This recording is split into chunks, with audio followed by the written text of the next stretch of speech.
May 19th, to retreat to order. We've got several items tonight. I think the first thing I'd like to go through, just for convenience, is this Callaway Tennis Courts lease operation maintenance staff possibility. It was originally number 6 on our agenda. And Randy, I think you said we've got some drone footage of it. So here's 10 courts, 2 are hard, they're not usable. So we have 8 clay courts. And there they are at Callaway up in Pine Mountain. So what do you mean they're not usable? The 2 hard courts are in disrepair. The 2 what kind? Hard courts. There's not clay like and then there's Hard. And the 2 hard courts are not usable, they're in disrepair. So it's 8 clay courts, and there they are. Lights, pro shop, pavilion, a lot of grass to cut, pro shop, restrooms, Where are the hard courts? right there at the top. Okay. So the hard courts could be revitalized Yeah. into pickleball courts. Right. Is that part of the proposed lease? Anything could be part, it's wide open, but yes. Well, I would just caution against that. Initial county, they recently were looking to repave hard courts. It's pretty expensive. About 50,000 a pop, Yeah. a quart. Yeah, I was gonna say about $100,000. So there you A go. court being one of those, like that's 2 Yes. courts right there? So that's 50,000 each. Okay. That's we just did Yeah. we just did. We did, a couple of years ago, we did Pay Park. It was $50,000. That was a couple of years ago, it's gonna be $75 now. Exactly. If you can get, if the materials are available. So do we know what the bill is monthly for utilities and, even to have the shop open, I mean, do we have any of that information? What's the estimate of what it would do to be refurbished? We don't, basically, Callaway's interested in a lease. They are. They're only interested in a lease. So we just need do the to, photos. we need to consider that then as far as investing county money into something that we don't own. And so here's some video, here's some still photos of these courts, just to get an idea of kind of the condition they're in. So again, this is a very high-level conceptual discussion. Callaway said they're going to close these in June, and the Board of Education tennis team won't have a place to practice. And they're going to abandon them, basically. They're not making any, they're not money producers. They don't make any money for anybody, even for Callaway. Callaway right now contracts to a private company to operate this. So there's a private company, they come, they charge a fee, they give tennis lessons, and Callaway pays them for this service. So it's $100,000 a year money loser for Callaway. And so they say, hey, we want to get rid of this thing. So hey, county, would you be interested in leasing it for a couple of years? There's a hard course there, pretty bad condition, but anything, at this point, anything could be fixed. A couple of years from now, you can't fix them. Pretty big cracks. But I think they're salvageable now. A couple of years from now, they won't be. So Callaway says, hey, you want to lease this stuff? We'll let you lease it for $1 a year kind of thing. You maintain the grass, you maintain the courts, you pay the water bill, you pay the electric bill, you collect the funds, and just keep it open for everybody, anybody and everybody, on a fee basis, that we set the fee. I said, well, what about a purchase? We can talk about that later, but right now they're not interested in a sale. Well, we could refurbish it, so a year lease, 2 years, and then they can get it back. Yep. Yeah, that's Do you know if they've talked to the school system? If they've approached it? I have, and I said, well, what are you going to practice if this closes? They won't have anywhere to practice. So, and I'm talking about building new ones, but that's a year, 2 or 3 away. They have school courts now, they did the same thing. Yes, but the school has our own courts, but they're worse than those courts. Yep. So do they play their games? Yes, they play, when they practice there, and they'll have matches there. They've had their state, matches there, region matches there, So they're allowed to play on clay for playing with those kinds of. yeah, they have. A lot of times they'll go to, if we're not the top seed, we're going traveling anyway. But we have these 2 or 4 courts, I think, and we have not done this court. maybe, I think it's 4, and they're in really bad shape, they're talking about. They abandoned them. Yeah, they did, because what was happening is that the JV team and the middle school team was practicing on those, so the varsity team, or not JV team, but the varsity team and the JV team were going to Callaway. The middle school team, which we had a bunch of them, because they did the quarter down in Columbus, they were practicing there, and then they just finally abandoned them because they got in such bad shape. And we used to have a tennis court beside the PLC, and they turned that into a parking lot.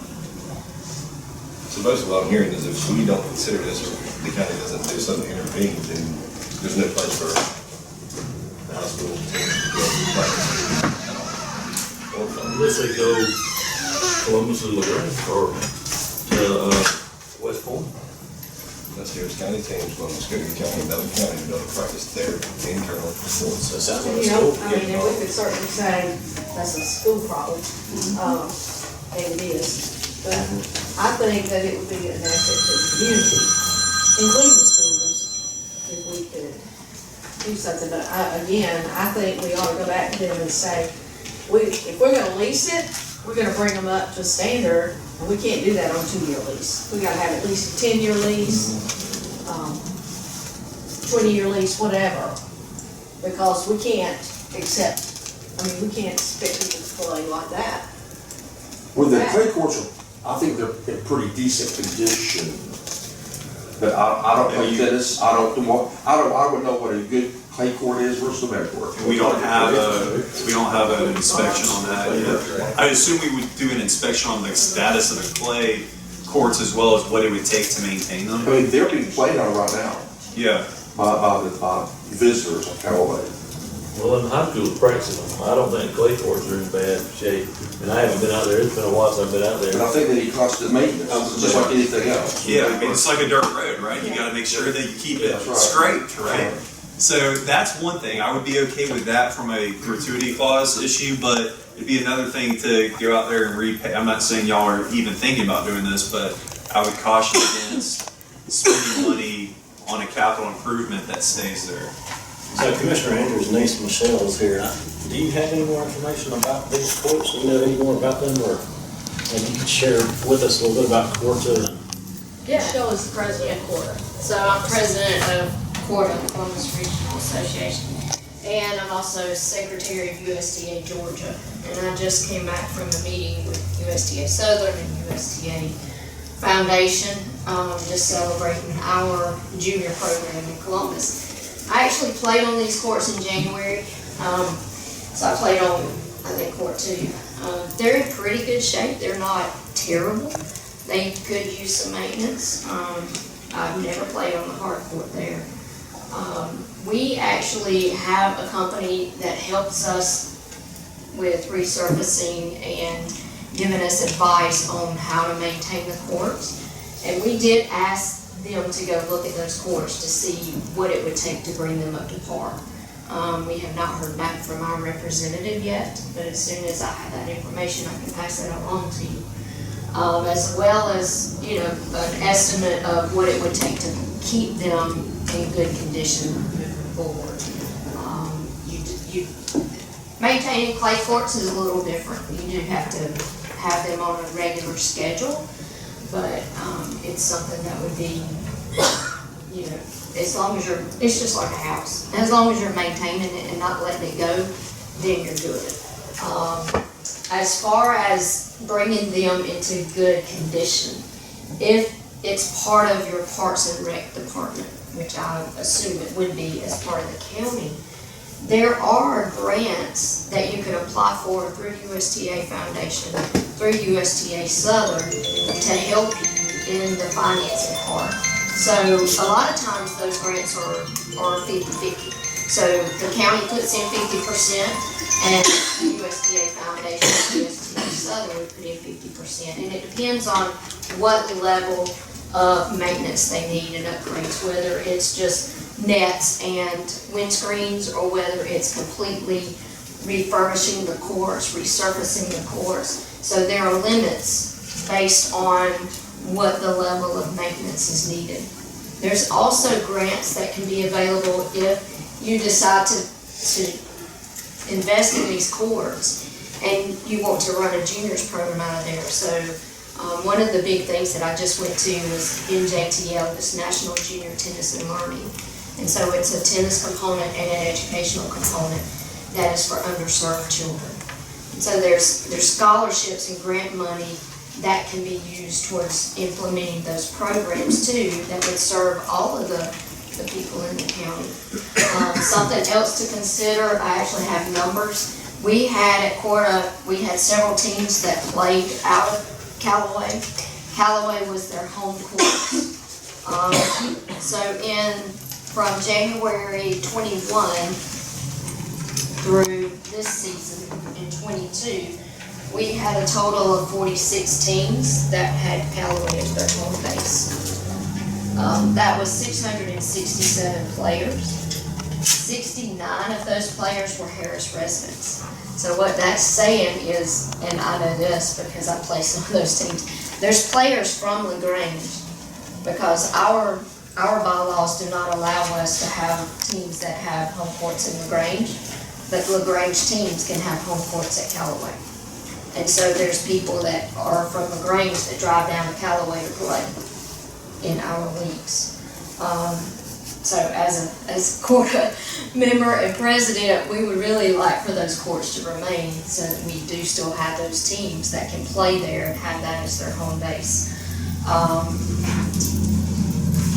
And then, just since Corda services Harris County, y'all are in our district, then we would be an advocate for you, and we would give you, assistance as much as we needed, as far as, helping you get those programs started, helping you, with who to contact for courts and how to get programs running. You would, like they said, be fee-based. So it would be possible for you to bring in income that would sustain it. You could run some tournaments. I know back when I first started playing tennis, Callaway used to host tournaments quite frequently, like weekend tournaments, and there would be a lot of people who played in those tournaments. So that would be something too that you could look into. If you decided to do this, you would probably want a facility director, and that facility director could be the one that would, begin those programs and tournaments like that. Anybody have any questions that I'd like to answer? If these things went away, it would matter, wouldn't it? It would. It would matter to a lot of people. It would matter. And, I really, clay courts are better on the knees. And there are probably a lot of people that if you had somebody at the facility that was trying to build tennis here, you could probably bring in people who are not playing league tennis, but would play for fun.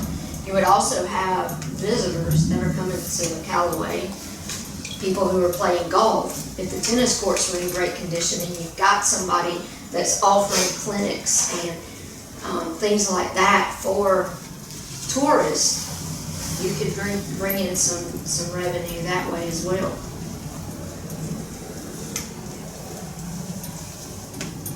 So I guess this discussion is, is the board interested in pursuing this concept? If so, then I can get the recreation director involved and the attorney in Callaway and start negotiating a deal. Speaking for myself, I'm interested in definitely for the sports aspect, but is there other options too? Is there an intergovernmental agreement that we could do with the school system to maybe get them to help out with this? Is there something that, what are our options here? Yeah, I think we got a lot of stuff looking into it. I know it's 100%. Well, I texted our tennis coach, and she said that they do host their home matches at Callaway, and they have done state rounds there in the past. And if those go away, the only other option the school would have would be to go to Pate Park, except there are more tennis courts up there, it would, that's the only other place. There's only two at Pate, I'm saying, but that's the only other tennis courts. But those courts, there's more than Callaway. Yeah, but they're the only courts that are close to us, is the ones at Pate. It's just two. So then if the school is using it, then the residents can. That's correct. Can I say one more thing? So we just recently did a quarter expansion like in 2016. And then it was at Cooper Creek. And ours was a joint venture between Corda, the city of Columbus, and CSU. And so we all pooled money to build 9 more clay courts, 4 junior courts, and 12 hard courts. So it is possible, to answer your question, that you could work with the school district, you could work with, the county, and you could pull money from USTA foundations, and then private donors. We used a lot of private donors too when we raised our money, because they see the value in having something that would bring revenue into the county. So that's something else, to consider. You could have those partnerships. At McCluskey in the Grange, I know they also have businesses that sponsor them, and they'll have business advertisements on the outside of the courts. So that's something else that you might consider as well.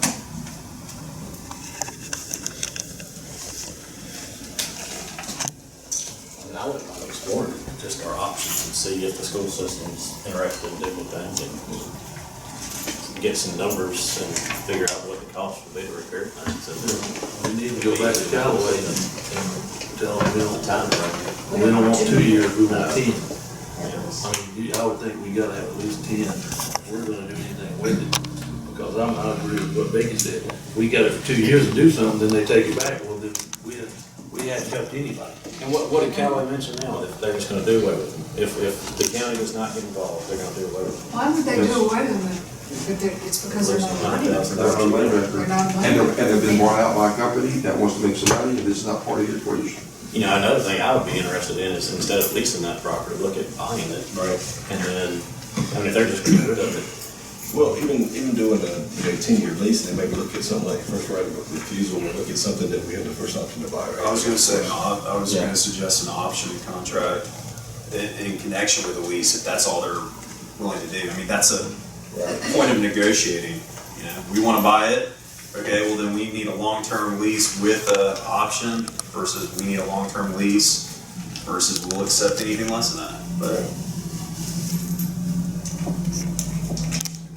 So I guess the consensus is we're interested in at least exploring it. I'd be interested to look into it further. We can get some more numbers and evaluations of the courts, see how good they are, bad they are, what we think to get them up to standards, and maybe an annual price. And you realize they're shutting them down in 2 weeks.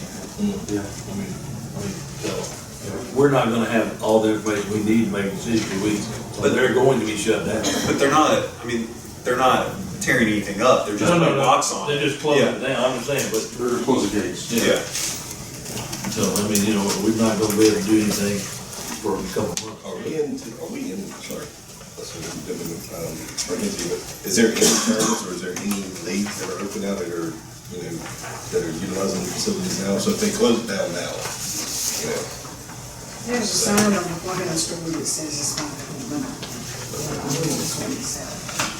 So I don't think there were any because they knew the courts were closing. So it just quit. When is that season? Tennessee, it's spring. But like, I don't put middle school season in, but sometimes they used to do a middle school season kind of in the fall, late fall. The high school season, we don't do it until the spring. But they're practicing, a lot of them are practicing and stuff like that. Yeah. I know with tournaments, especially with like baseball and everything else, that they're managed correctly, it can be profitable.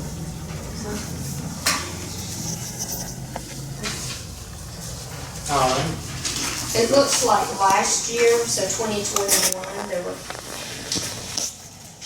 7 teams that played out there in the summer. The summer is our lowest league time, our heaviest is fall and spring, but there were 7 teams last year in the summer.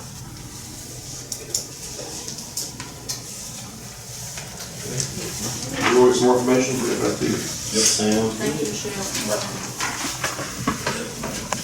Alright, so back to our Favorite topic, the UDC discussing with Mr. Lee Walton. Favorite topic, favorite consultant.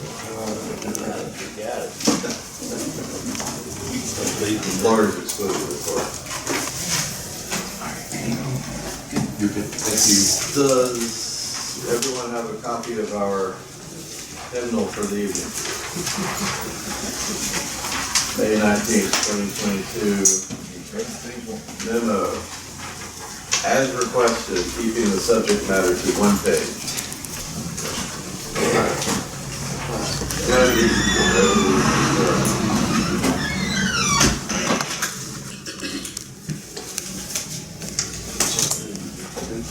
And I guess I decided to start with chickens, without consulting anyone else about the order of discussion.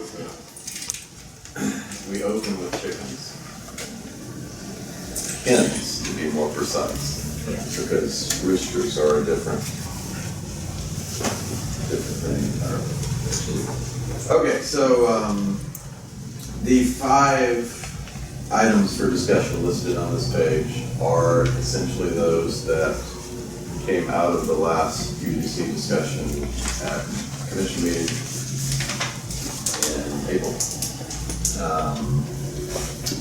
As due to public comment and other reasons, we need to talk through these. We've essentially whittled all the issues down to these, come to agreement on how to address these in the UDC, make appropriate revisions, post or revise UDC, and then proceed through a process. And the second page, if you remember, describes the process options, so we'll get to that last. But essentially, and I'll say from my standpoint, actually, the mechanics of making the edits to the UDC, that's easy, that's fast. Once we can coalesce around direction to take on these 5, then I'll quickly make the edits. Brian and Randall have them post the document appropriately, and we'll go from there. Unless you direct me into research assignments regarding chickens or otherwise, and then we'll see where we go from there. But if we're just at the level of, making decisions about what's straightforward on this page, then it's a pretty fast process to create the revised document. All that said, starting with number 1, currently, the question is about whether to allow chicken coops, I'll just say, in R1, which currently is not allowed. Currently, chicken coops are allowed as an accessory use in other ag and residential categories, and then larger scale, as we find in the ordinance, poultry and egg production is allowed in A1 and their C zones. R1, if you consider it related, R1 allows, since they're non-retail, crop production as a primary use. So if you happen to own an R1 zone piece of property, you can grow crops on it. No reason not to. And of course, you can grow your tomatoes and such in the backyard or on property. There's nothing against that. There's nothing else in the ordinance really speaks to this issue. As cited there, Article 3, Section 8. Article 3 is where we have our special additional regulations that apply to different things, wide range. Article 3 only talks about agriculture type livestock farms, etc. Requires 100-foot setback. That would not apply to what we're talking about here. So no other regulations, no other restrictions. It's simply a question of, do we choose to allow small scale chicken coops and also defined numbers, etc. in backyards of R1 properties as an accessory use or not? So the 100-foot setback would not apply. 100-foot setback, in my estimation, would not apply. In the ordinance, that applies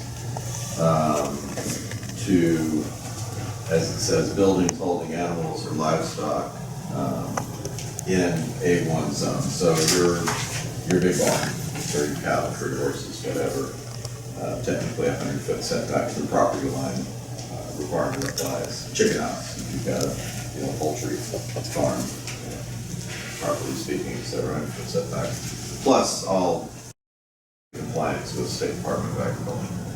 But I would not consider it, well, in R1, as we're proposing, the minimum lot width is going to be 100 feet. So it's not really realistic or feasible to talk about a 100-foot distance requirement from a residential chicken coop to property. Well, I will first. Is that? Russell and Ryan can confirm this. We have a situation in our subdivisions right now that's all one, and there are chickens there, and it has pitted neighbor against neighbor, am I not correct? Right. Yeah, that's correct. We currently have a possible ordinance violation that is going forward on a magistrate court hearing. So to the extent that the board is interested in changing this, I need to know, because the last thing I want to do is enforce a violation on something that the county intends to change in the upcoming months. That being said, that situation is a little different in that it's well more than 2. And I think, Brian, the last time we spoke, it may be up to 10. Yeah, I think that They started in the with beginning. Right, yeah. right, it's a lot. They're claiming, FHA, ADA claims that we can talk about in executive session, but again, just for consistency purposes, you need to know one way or the other whether this is something the board's interested in doing or not. And I will say, I'm not interested in being in this one. If I want to live in a one subdivision, I should have the right to live in school chickens. There are plenty of places in the county that can have chickens. Now, I am not for having chickens in it. And I hear you on that, and I do, and I respect that too, but we are in the county, not inside of the city. So even with R1 in itself, R1 in itself is still in the county. And, as long as, in my opinion, as long as it's not in a subdivision or HOA, which, to be honest with you, I think that they should be able to regulate that, HOA definitely would. But if I'm on R1, I'm sitting on 315, let's just say, and I'm sitting on 10 acres, and I'm not in the subdivision, but I want to have, let's say, 4 hens. Just our own personal, no, not at all. Rezone. Not at all. The next thing of it is, why would I? Why would you, all right, so this For is hens, exactly just for what hens. a certain person had to do when they actually were in R1 zoning. They had 135 acres. Somebody found out that they had more than 10 dogs, his own hunting dogs. They made him go through the process to turn his property into A1 so that he could keep his dogs and get a special use permit for a kennel. Okay. So the whole thing about people, it's just like she said, the reason people buy an R1, because I'm hearing this from somebody else right now dealing with this, is that I bought my property to be in an R1 subdivision or R1 property so that I would have to smell chickens next door to me. That's his sole, he doesn't want to, it's not just chickens, it's the smell, it's the odor, it's the rats, it's the snakes that come along with it. They don't want that in their neighborhood. You're in the county. I live in Coca Lake, and I've got so many snakes in my yard. The king snakes, the rat snakes. You're exactly right. And it has nothing to do with chickens. Absolutely nothing. But I can say. No, I can tell you right now that chickens are gonna bring more of them to your property They in a heartbeat. do, but so do lakes, so do New Creek, so does anything else that's sitting in all one. It's the same thing, but you can't stop all of it if you're in the county.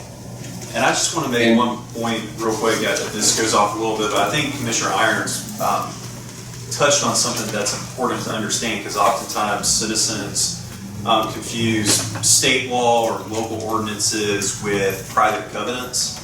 But a subdivision neighborhood with an HOA that has covenants can certainly restrict further down than what's allowed by law. And so sometimes that is seen as a compromise on this type of issue.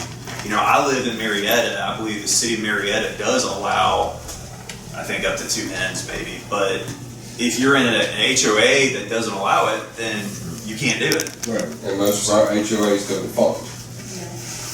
I can name, Right. I can put probably 5 of them on my, that I know of them. Mine has. And there's not that many that maintain that integrity to Now, I know, keep chickens out. Lee, maybe you know this. I know under the old law, or before the law was changed, HOAs could go defunct, but hasn't that changed recently where it's harder for that to actually happen? That I know. Okay. Okay. But I just wanted to throw that out there because, sometimes people conflate or confuse a local regulation that allows you to do something versus what an HOA can or can't do. And we looked at this 4 or 5 years ago. Lady came in, she had a nice report, her husband got up there and spoke as well, and it was about chickens in R1. It was down off West Monaco Road in a subdivision. They didn't have an HOA, or I don't know if they did or not, but they were on 2.5 acres. I don't remember how big the lot was, but she just wanted 5 chickens. And it came back at that time that if you want, if you want chickens, you need to live in A1. At that So time. that was a and that's different what set of we discussed. conditions. That's true. However, I have 25 chickens. They are, if you drew a 2-acre lot around my house and our chicken pen, I've never smelled my chickens. Unless I go right down there to the pen, and I'm not advocating 25 chickens in subdivision. I'm just saying, if you take care of them, then you're not gonna have all of that. Now, I think that in a 2-acre lot, you ought to be able to have up to 5 hens. And I don't think your neighbors will be bothered by your 5 hens. They might hear them crow when they lay that egg, because that's pretty loud noise right there. But I think we saw during the pandemic that people wanted to go back to having some control over their food in some way. You saw more backyard gardens. You see the garden centers can hardly keep things on their stock during that time. You saw people go into chickens. You saw people trying to buy half a hog, and have it processed. You saw people wanting to get back to having some control of their food. We saw it in cities. Columbus allows backyard chickens. I think that here in the country, people on 2-acre lot in a subdivision should have the freedom, unless their HOA says no, to have up to 5 hens enclosed in a chicken coop or chicken yard, whatever, however we want to, you can word that. I'll give you some help on that.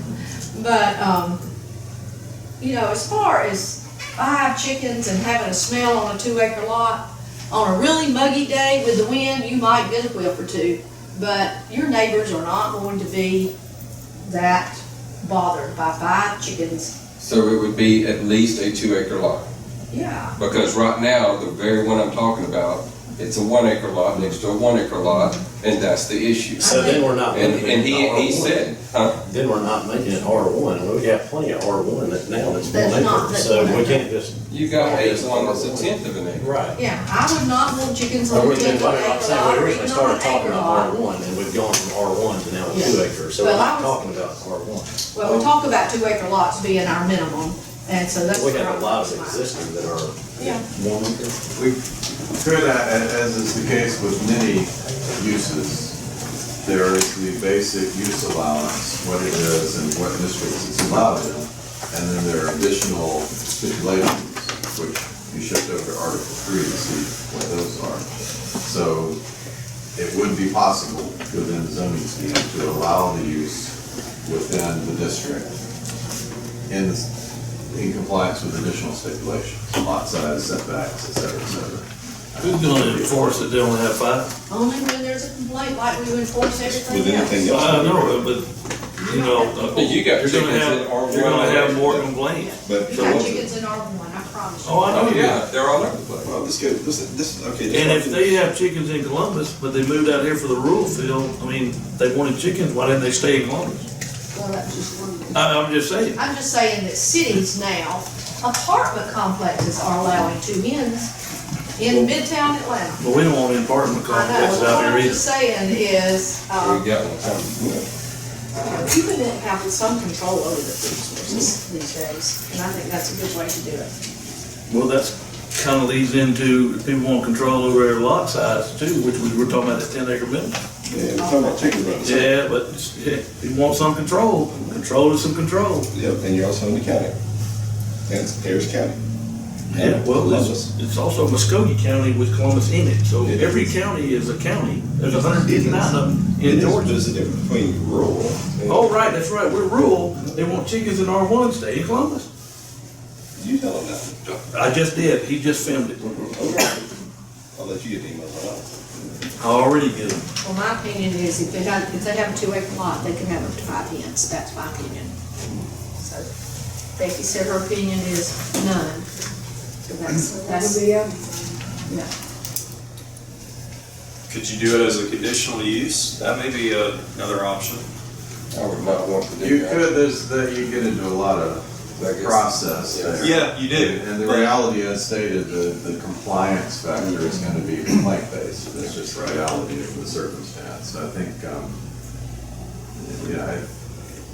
managing it with a minimum lot size requirement, that's not unreasonable. No, that's the simplest way to do manageable. That's it, the simplest way to do it. because if you don't have 2 acres, And you How may much, have, but, okay, but we also, if we do it, but here you again, have A1.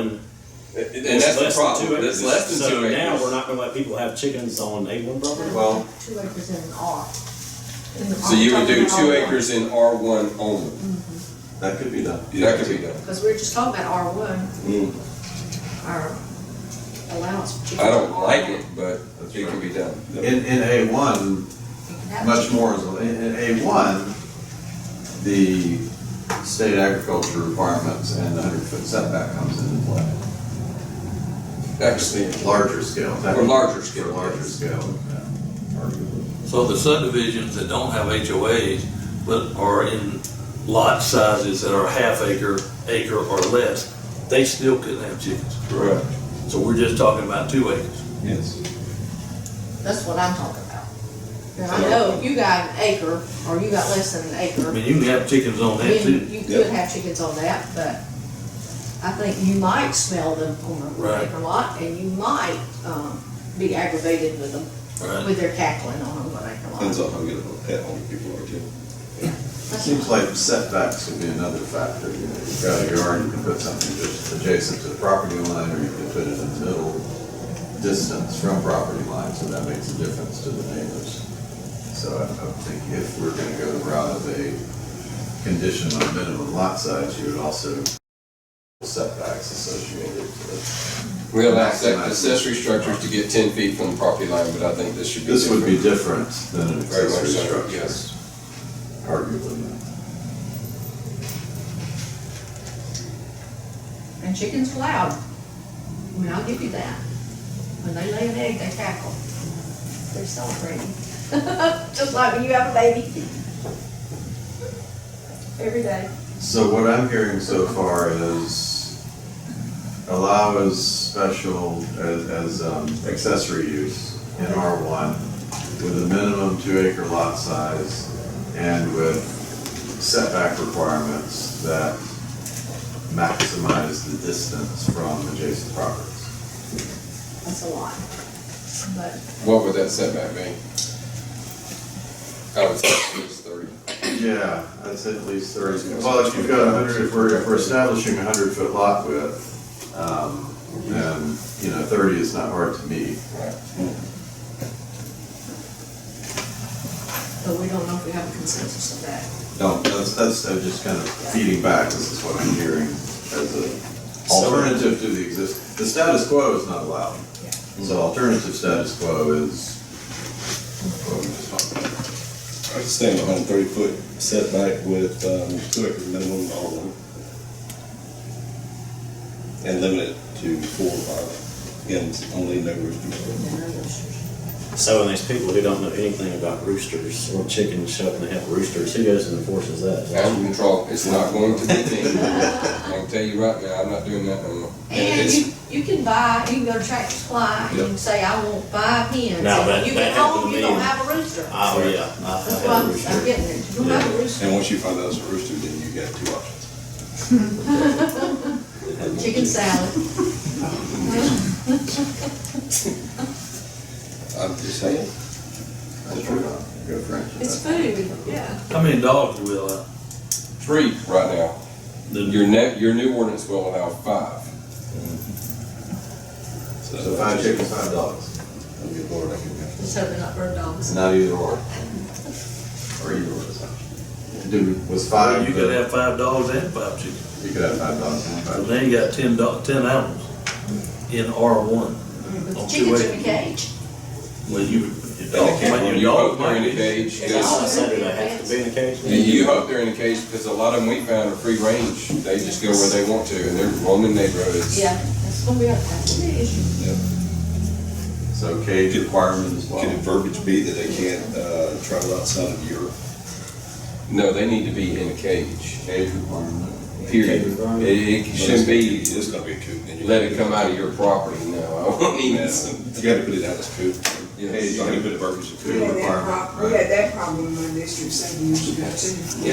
Yeah, just freelance Well, and stuff. and as I mentioned, chicken coop is the terminology we use. Right. That is allowed as an accessory use in A1 RR in the C zone. So that's already established. It'd simply be including that allowance in R1 and then adding additional stipulations for lot size setbacks.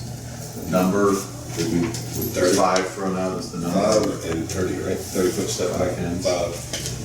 So y'all. Do we have a agree with consensus then? this? I'm still thinking about all this. Because just to reiterate kind of procedure, and I know Lee's going to talk about this later, the goal is to try to at least get to what we believe is a consensus so that we can put together what we think is the final draft and have it go back through the hearing process and adopt it, because that's going to be the safest way to comply with the ZPL as well as our own ordinance. So that's why we're trying to get a consensus. If the consensus is not to do it, we don't need to put it in draft, because we want to try to get this across the finish line.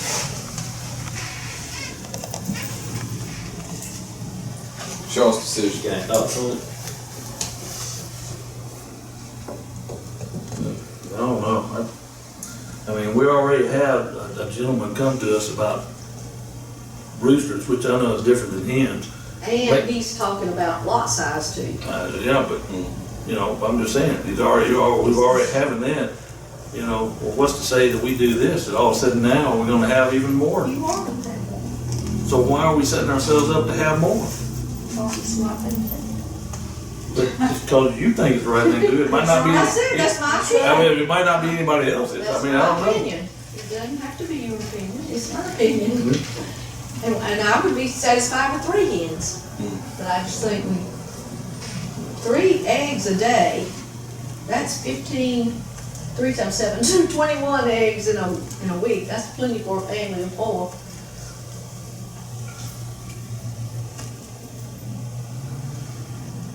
And grocery inflation's at 8.3%. Do what now? Grocery inflation, cost of groceries is 8.3%. So it's chicken feed. chicken too. feed, that's expensive. I was just thinking to say, you gotta pay for them jokers to be there. You're not getting free eggs. I don't care what you say. If you're running Cost at a lot more. if you're Oh, it does, because if you decide to have those at expense, you know what the cost is to keep. Depends how many. Yeah, that That offset the cost of a egg. Yeah, a bunch of raccoons eat ours. Bad, but- Yeah. Yeah, Oh, yeah. And that's the other thing you're gonna invite into neighborhoods too, is things like that. get a cat. I got 2 cats. No, they're. Any other comments on this one? We gotta figure out. You got 1 yes, 1 no, and 3. I mean, we're clear. Yeah, we. I think I said yes. I think we got 2 yeses. 2 right yeses, now, so 1 no. we- No, 1 no and 2 yeses. 2 yeses. That's what I said, 2 yeses, 1 no. Same. I said 2 yeses, 1 no. Whatever, it's all good. I mean, I kind of go back and forth. I feel like, Oh, I see both sides. yeah, I definitely do, but, I mean, I think this is why you have agricultural zoning, Exactly. and then why you have residential zoning.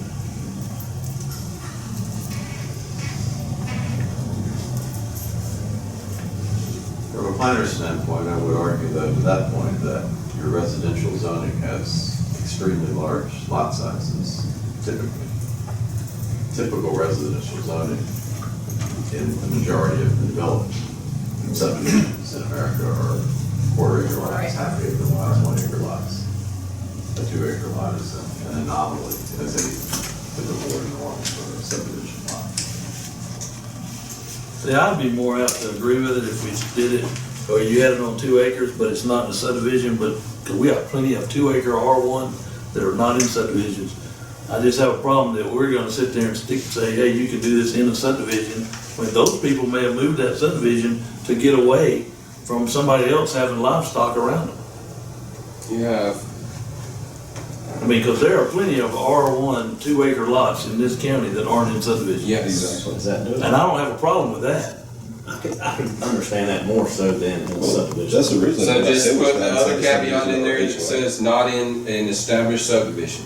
Or If HOA it- based, yeah. Well, I'm not even worried about HOA because we don't get into that, so that's their deal. I was the one that separated it, but go ahead. But I can do that, if it's not in a subdivision, I can live with that, I just think if you have it in a subdivision, I could.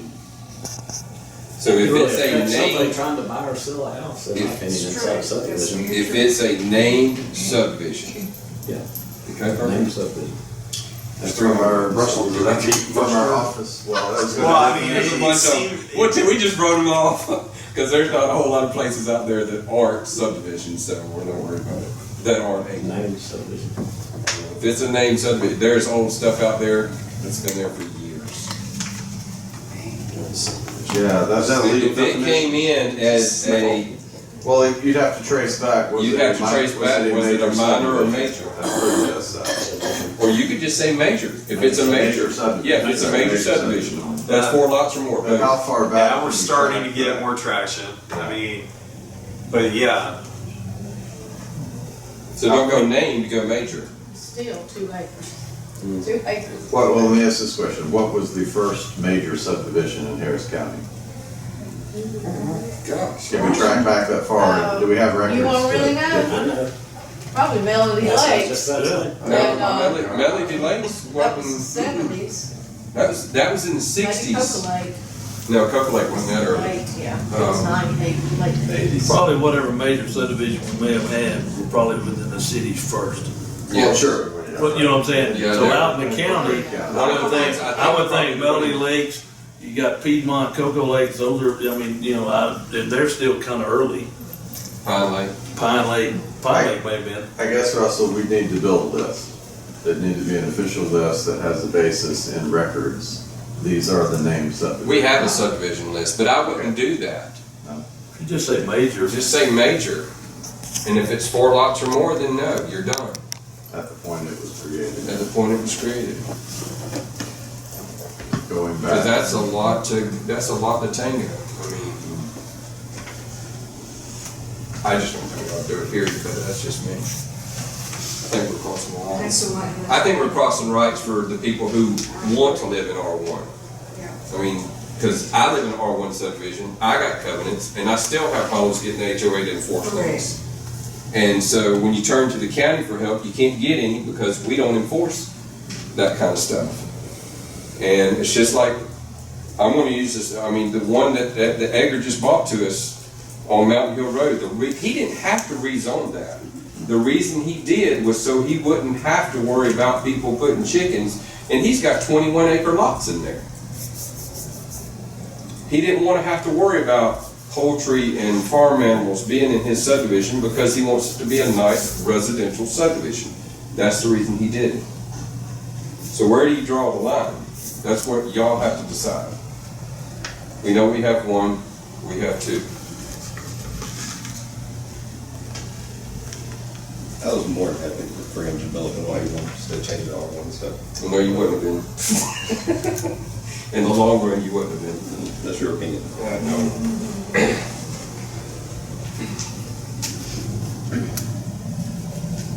I mean, if we can draw some kind of, find some kind of line where they're not inside of. So try to add a major subdivision stipulation requirement. I don't agree with that.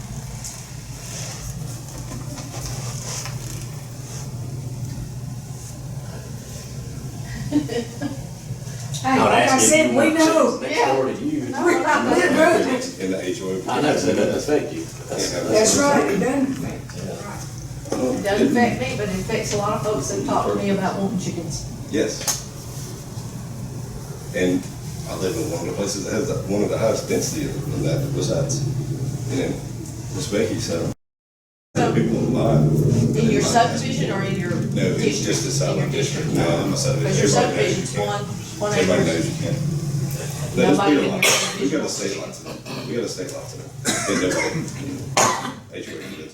And we definitely control ours.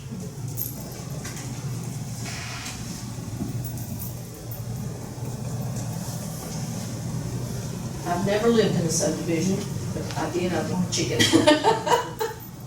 Until they came across from your neighbor, or if your neighbor has chicken, came across It and wouldn't tore, bother me. tore up your flower beds like we did that. That's one time. exactly what And we that's got exactly called what- on. I know, but personally, that wouldn't bother me, because that's what chickens do. So what kind of rights would the property owner have if someone's chicken came on their property and was destroying their property? Can they destroy the seller? It's the same way with dogs. Yeah. Same way with dogs, cats, or any other animal. Because I just saw recently where some dogs had actually were trapped inside of the chicken coop, where they attacked somebody's chicken coop. I personally can't believe we're spending all this time talking about chickens. It's important. Because it's an important thing for a lot of people. It's been a lengthy topic of Yes, discussion it in a lot of has. local governments. This is not a unique circumstance, for sure. I don't think the animal nuisance ordinance is outside the zoning ordinance, but that's something that, if we are doing this, we would want to consider expanding. Because I think right now, the nuisance ordinance only involves cats and dogs, the way it's defined. So just FYI. Yes, I think you're absolutely right. Because then that would help with roosters, and that would help with some other issue we've had recently. Dogs yipping, and they're not dangerous, they're a nuisance. And they were working with them on nuisance.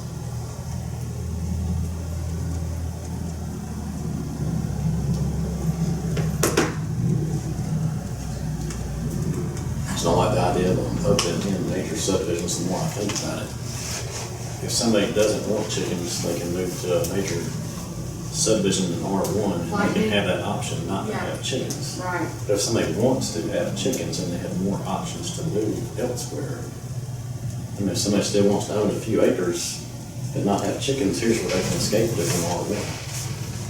But if you have somebody who really wants to have chickens, then they have other options where they can go and move them and have those chickens. That's a good point. Because you've taken the option, now if you allow it, you've taken the option for anybody that wants to live in R1 away. So it seems like it is technically possible to include major subdivision restriction in the mix. I could look at that in a way as easing into it, if you will. Okay. And then, as we've said many times, the Unified Development Code can be and will be modified over time, if not annually, by text amendments. Yeah. So this is one of those areas where it could be a starting point, evaluate, reconsider one way, reconsider the other way. Okay. So, and I can work with Brian on a logical, reasonable approach to, and Russell, a logical, reasonable approach to creating a major subdivision restriction into the mix. I'll find a beer, it'll be fine. I'm joking. You're about to. It's like a get forced to. Yeah, what's the decision? I agree. I still have 2-1 right now. Well, like, I mean, I think if you can find, I don't think that should be inside a major subdivision. Like I said, I think there's people who are one that can be their first to escape and not have chickens, and then people who do want them, they have other possibilities. So R1, 2 acre minimum, not in a major subdivision, 30 foot. Setback. 5 fence max. 5 or 3. She said 3, he I said can go 5. with 3 or 5. What about 2 per acre is 4?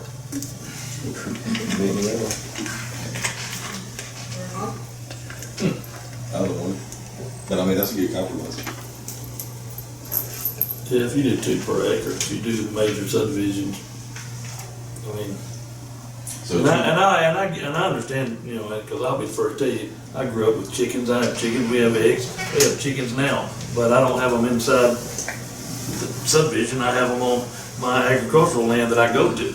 I mean, so I'm not opposed to chickens, but I kind of feel like Andrew is you're, you know, if you're gonna go into a subdivision, whether it's got an HOA or not, you may not want to go in there, side house that has chickens, and it may hurt your selling of that house. So if we did the major subdivision, I could see that. I kinda agree with what, Russ said, and Bobby said, meet in the middle, two chickens per acre. If you end up having an R1 with 3 acres, well, guess that'd give you 6 chickens out what of it. about the R1 lots that have 20 acres? Right. So No, I'm not saying Put a 2 per maximum. acre, No, I'm I'm just saying that. No, I knew what you were saying, I'm Yeah. saying, so if you went to 4, Four Say is maximum. max, with Yeah. that 2 per acres of Yeah. basis. yeah, maximum 4, I could see that. I think it's a good compromise. I mean, the other thing is, and I've talked about this, I think, with Lee and Brian before, is another thing to consider just from a comprehensive plan standpoint. Maybe that's the type of issue that helps you kind of drive the purpose of rural residential, which I think right now, there's not a lot of distinctions and it isn't utilized as well as it maybe could be Yep. from a master plan standpoint. So just something to think All right, so let's tell me what it is so I can write it down. I have in my notes, if I can, chicken coop as accessory use allowable in R1, as well as A1, RR, C1, C3, and C4. With specific to R1 conditions, including a 2-acre minimum lot size, 30-foot setbacks from a required cage or coop, hens only, 4 hens max, and restricted from major subdivisions. And also not for commercial stuff, it'd be for their own individual use. For personal household, for household use. They get chickens that are getting a lot of eggs. I don't know how you gonna, Get more. Give them away. no, I'm saying, I don't know how you gonna go, see that they ain't selling them. Kinda like you're not gonna know if they got 5 instead of 4 either. That's why we would use terms like for household use only. Yeah. Okay, number 2, just go. Reasonable segue from the previous discussion about RR and so forth into the next topic, minimum lot sizes in A1. I don't think I need to introduce this very much, but just as a reminder refresher, as it stands, the 10-acre minimum lot size requirement in the current UC draft applies only to the circumstance of new minor subdivisions. So creating new lots via minor subdivision, the minimum lot size, 10 as it is now, or whatever revised to it revised, would apply. Does not impact any existing plot of record in A1. Does not impact the ability to build on any existing plot of record in A1, as we interpreted it. So it's simply existing tracts of land. It further restricts minor subdivision capability. That's where that rests. And then minor subdivisions are categorized in 2 ways in the ordinance. Minor subdivisions and family/heirs minor subdivisions. Okay, can you explain if I have, say I have 10, can you explain how the heirs, how that would be, if I wanted to give it to Yes. any of my heirs?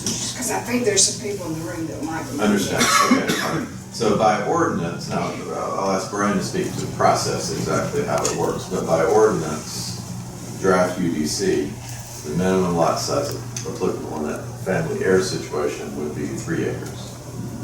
That's for immediate family. Immediate family heirs, Define correct. Now, that's what- Immediate family is defined. What It's is it? under, I'm asking, there are people here who Yes, want to know these answers. I don't have it in front of me, but I know it says parents And that does not siblings. include like step parents. No, it does not. It does not include step parents. It does not include aunts and uncles. It does include nieces and nephews. Don't ask me why, But no aunts and uncles. but no aunts and uncles. And no step parents, but nieces and nephews? It's in there. It's in the ordinance currently, and But we it can be just changed, it can be. or amended, or clarified. Well, it's been Okay, that all way right, for let's years. just do a case study. Say I've got 10 acres, and I've got somebody in my family that I want to divide that 10 acres. Tell me what happens. You need 3 acres Okay, per the new ordinance. Right now it's 5. It's going to go down to 3. okay, just give me the details. So you would just hire a surveyor. He would cut out that 3 acres, put the note on there, Division 2 immediate family as per section 1704 or whatever that new section may be, and we record it. Okay, but that can only be given to, now tell me who I can get that to. I'll read it. Immediate family. It's right here, it says, it's section 501.03A2. This authorization shall be limited solely to a property given to a landowner's immediate family, which shall consist of spouse, children, grandchildren, parents, grandparents, siblings, nieces, and nephews. Okay. So no great grandchildren. No. It doesn't list that. And it doesn't list aunts and uncles or in-laws. Because, you know, there are a lot of grandparents that give land to their great grandchildren. Because we're an aging society, and I think we should add Great-grand- great grandchildren, and I think because of society, we ought to add step parents. Just put, I'm interested. Yeah, but this can be modified. That's been in the ordinance for the last 30 Yeah, I years, know. so. From a legal standpoint, I don't know what the limitations might be, but Let this in there. Right, yeah, Now, child, exactly. grandchild, great grandchild, Yeah, great great why can't you just grandchild, say I blood mean, descendants? is that? Well, then you gotta prove that. How you gonna prove that? You Yeah. gotta have a test, you gotta have a DNA test. I mean, that's recorded. Birth certificates.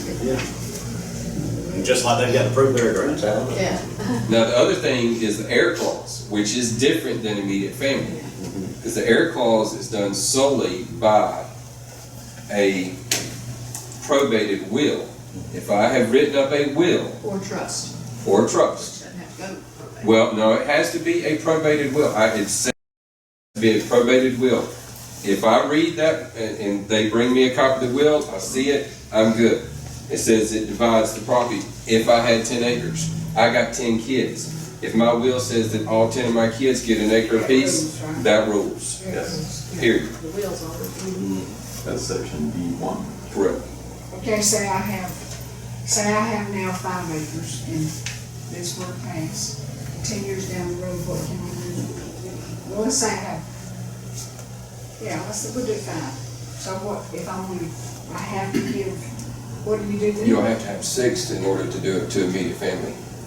But right now, if you had 5, you couldn't even split it. There are a lot of families in our county that hold their land for a very long time. But with the probated will, you can split it. But with the probated will, you can split it on that. Well, I get that, because that's a given. That's a given. That's a given. So, you'd have to have 6 acres. Yes, ma'am. Right now, you couldn't, under the current ordinance, you couldn't do anything, because we require 5 acre minimums That's current. for in place. For Currently family in place for The family. new one is 5 acres. The new one's 3. Three. Reducing from Because- 5 to 3, increasing from 2 to 10 We made that per compromise.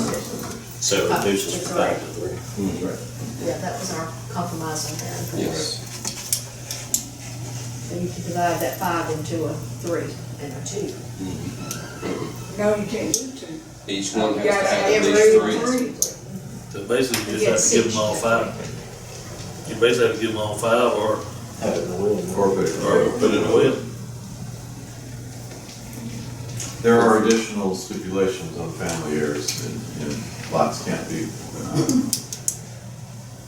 subdivided again for a period of 5 years. 5 years, shall not be for resale, for speculation, et cetera, et cetera. There's different, Right. to legitimize the family heirs. subdivision. So once again, if it's 10 acres and I have 9 acres now, and we approve 10 acres, what can I do with 9 acres? And it's zone A1. Yeah, that's all we're talking about. Right. So you could go through a major subdivision process and seek approval for subdivision. Are you asking what could you do without rezoning? No, Oh, I'm okay, asking if okay. I have 9 acres. What are your options? What are my options for 9 acres? Okay. You could go through major subdivision and have it reduced to, no, You can, You because you can. gotta add 2 5-acre. that's right, you have to have 2.5, so you're 5 done. acres, yeah. Yeah, the only thing you could do is subdivide to immediate family and have three acre lots. Acre That's lots to immediate family. But that's all you can do. Or maintain the 9 acres and build on it, or use it for agriculture. Or rezone. Or rezone to R1. R1, or RR is, That's 5 acres right now. so rezone to R1. And do 4 2-acre lots. Or do 3 3-acre lots. Or buy adjacent property, merge properties, and then do all the theoretical options. Too much government, Well, what is it? Most of that's what we have now. too much government. Still too much government. Yeah.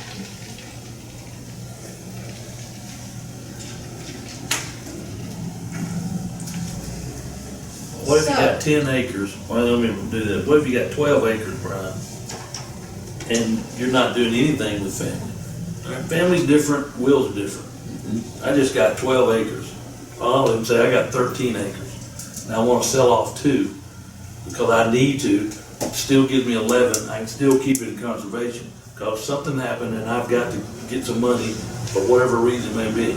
I can't sell 2, I have to sell 4, which now means I'm out of conservation. But if I still only sell 2, now I've got 9 in A1, and then I got 2 in R1 that I didn't want in R1. So I just hurt my own self, even though I'm trying to help myself by selling some land. This is not a family thing, this is just land. That's exactly right. But in the current, you would have to sell 5. No, in the current, In you the can current, sell you 2. You can sell 2. Yeah. You can sell 2 acres. I can't, I was going to try to go back through the last probably 6 months of plats that have come through my desk of people splitting off 2 acres left and right, because they know it's coming. They know it's coming, and they're hitting it. Planning ahead. And I won't say that I'm not concerned about Some of the it- families some of and the them. will, because I'm concerned about that part. But it's more defined Yeah. than the part of, Correct. I just need to sell off some land because I got a situation. Yeah. You know, and then, like I said, if you take, say you got, what Lee just said, you bought some land, you got a 7-acre tract here, a 6-acre tract here, you buy it, this hasn't happened, you put it together because you want to go in conservation, years down the road, something happens and you have to do this, well, now you just made it where that person is going to end up hurting themselves. Because they can't leave in conservation, because we're forcing them to do 4 when they only want to do 2, or 3 for that matter. The word is forcing. And we could take today's rules and we could come up with scenarios Yeah, that's just gonna be a like scenario for these. everybody. There, you Sure can we say, could. this could happen, or this could happen, and in real life, those things do happen. Yeah. And so, you know, you can take today's rules and you can say, oh my gosh, this person would want to do this, this, and this, and we can't do it because of our rule. Well, we've had, how many hearings on this thing? How many hearings have we had? I don't know, but isn't that what we're supposed to do? As commissioners, we're supposed to look down the road Yes. and look at what's supposed to happen. Yes. So that's what we're doing, because we're supposed to look at every option. That's what I think we should, you know, I thought that's what we're supposed to do. And, you know, so we need to look at those things and know it's something may happen, may come up. You're exactly right, but we're not going to ever create a UDC that's not going to affect somebody adversely. Well, At some I situation. don't think that's what he's saying. And, well, I'm just I think saying, that we all know that. yeah, but he's saying, if we go here, we're gonna affect this person adversely. Well, you could say that about every rule, every law, every UDC. But you're making it more complicated for those people. Because We had, Ron said we had 4 hearings. How many people did you hear in those hearings, unless I was in a different room, argue for the 10 acres? I don't know, but I've had so many people call me, say, hold still on the 10 acres. Hold emails. But every meeting we have, typically the people who are for something Don't are call. also the people who don't show up. That's right, because they think, I mean, that's they across the talk board, to us. anything. Yeah, but if we go by that logic, that means that the entire county was for the Mountain Hill development on that road. There you go. So you can't use that logic either. I'm just saying that, and that's why it's up to us. Right, and that's They what I'm elected saying. us. And that's why I- But they are talking to me, I know some have talked to you, I know some have talked. Well, see, and the people in my district are talking to me saying, don't do this because my district is the bigger district with more of the bigger lots. So in your district, they may be telling you something different. My district, they're telling me something different because we have the bigger lots, because we have the less density of people. Well, Because I'm, it's the biggest district that we have, because we have to have it that way for well, population purposes. the folks that are talking to me are all over the county, is one thing I'll say. But the other thing is, I have the smallest geographic district. And my population is 7,000 something, just like when we redistricted, we had to balance that. So I have the smallest geographic, so I have lots of people living in subdivisions, lots of density there. But people with land that have A1 land are saying to me, hold tight. In fact, they're saying to me, which is the next thing I want to talk about, is don't make it 10, make it 12. Where that you can have 10 acres in conservation and 2 acres for a house. But those people are the ones that don't want this to turn into a minor subdivision. See, I'm not talking that, I'm talking about just land. Not turning it into a subdivision, not doing that, I'm talking about just land. I understand about the minor subdivision, I get what we're trying to do there, is limit some of this, although if you turn into a minor subdivision, they can now have chickens. But I'm talking about people that just have land. My purpose in doing this is to say, we are trying, which is what people have told us over and over every time a subdivision comes up, please maintain our rural feel, please maintain areas for agriculture. We say that we want to be an agricultural, sensitive community and push agriculture as part of all that we have in our plan, and don't turn us into Columbus, don't make us all subdivisions and lots and driveways and all of that. And so, and have some land set aside that promotes agriculture. I kind of look at it the same way, and I also think this is just a piece in the puzzle when you have all of your zoning, you have your, I think for growing, you start with your nucleus and should grow out, you should plan your development in the future. And I think this is just a part of the large puzzle that does that. And in areas around the city now where you have your,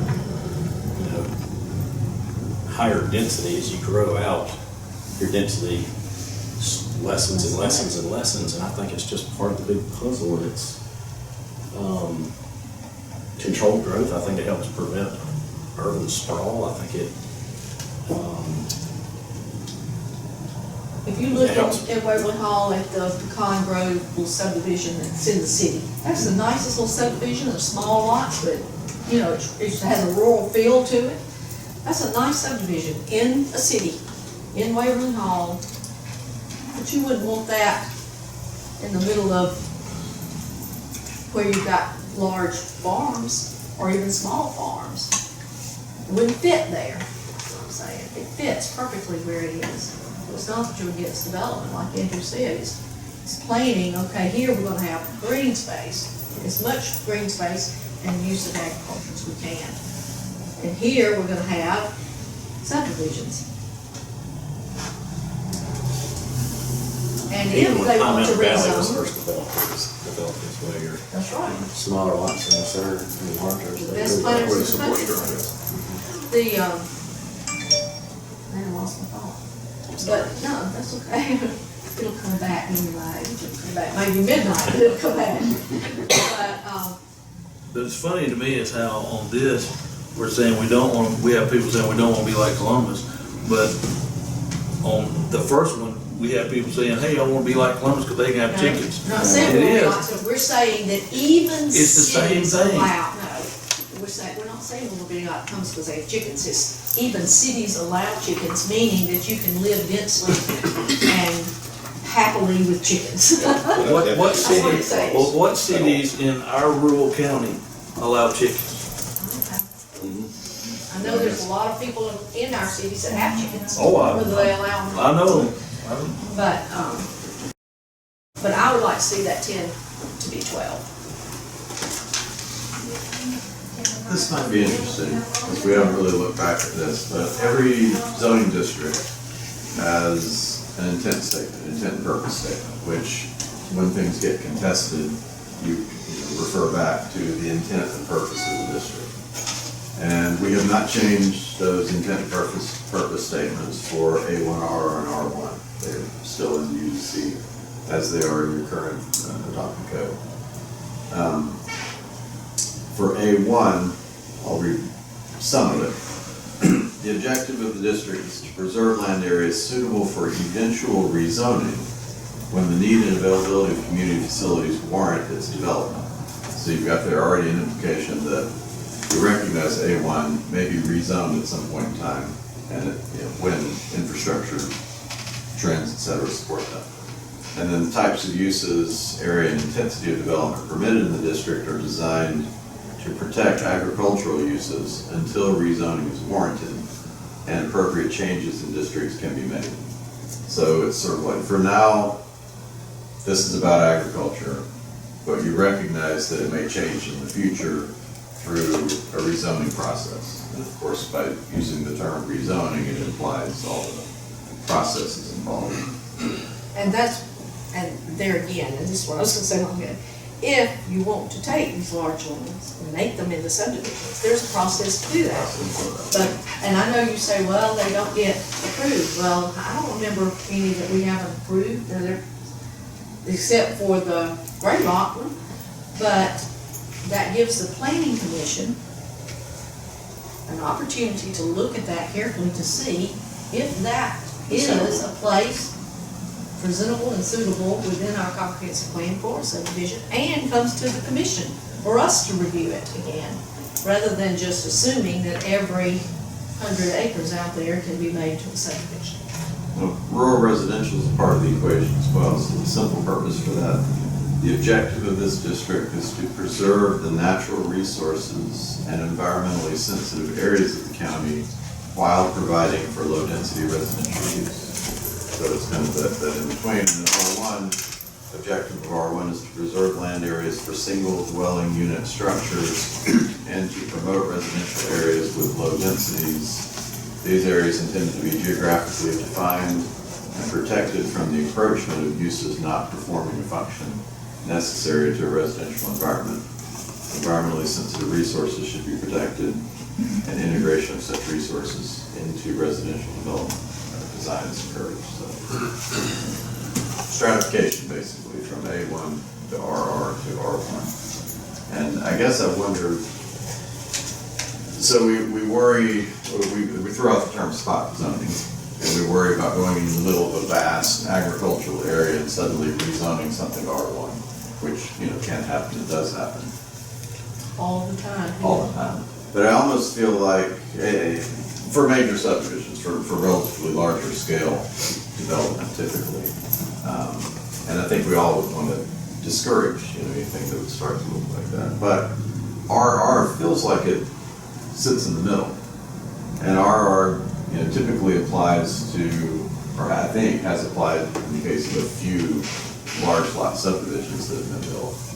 But I don't know that it's not also reasonable for RR to apply in the case of that individual lot out there. Right. That's 9 acres that wants to be divided, can't under what we're talking about, but could be rezoned to RR as an individual property through process. And then maybe we reconsider the minimum lot size that we applied to RR to better work in these types of hypothetical equations that we're talking about.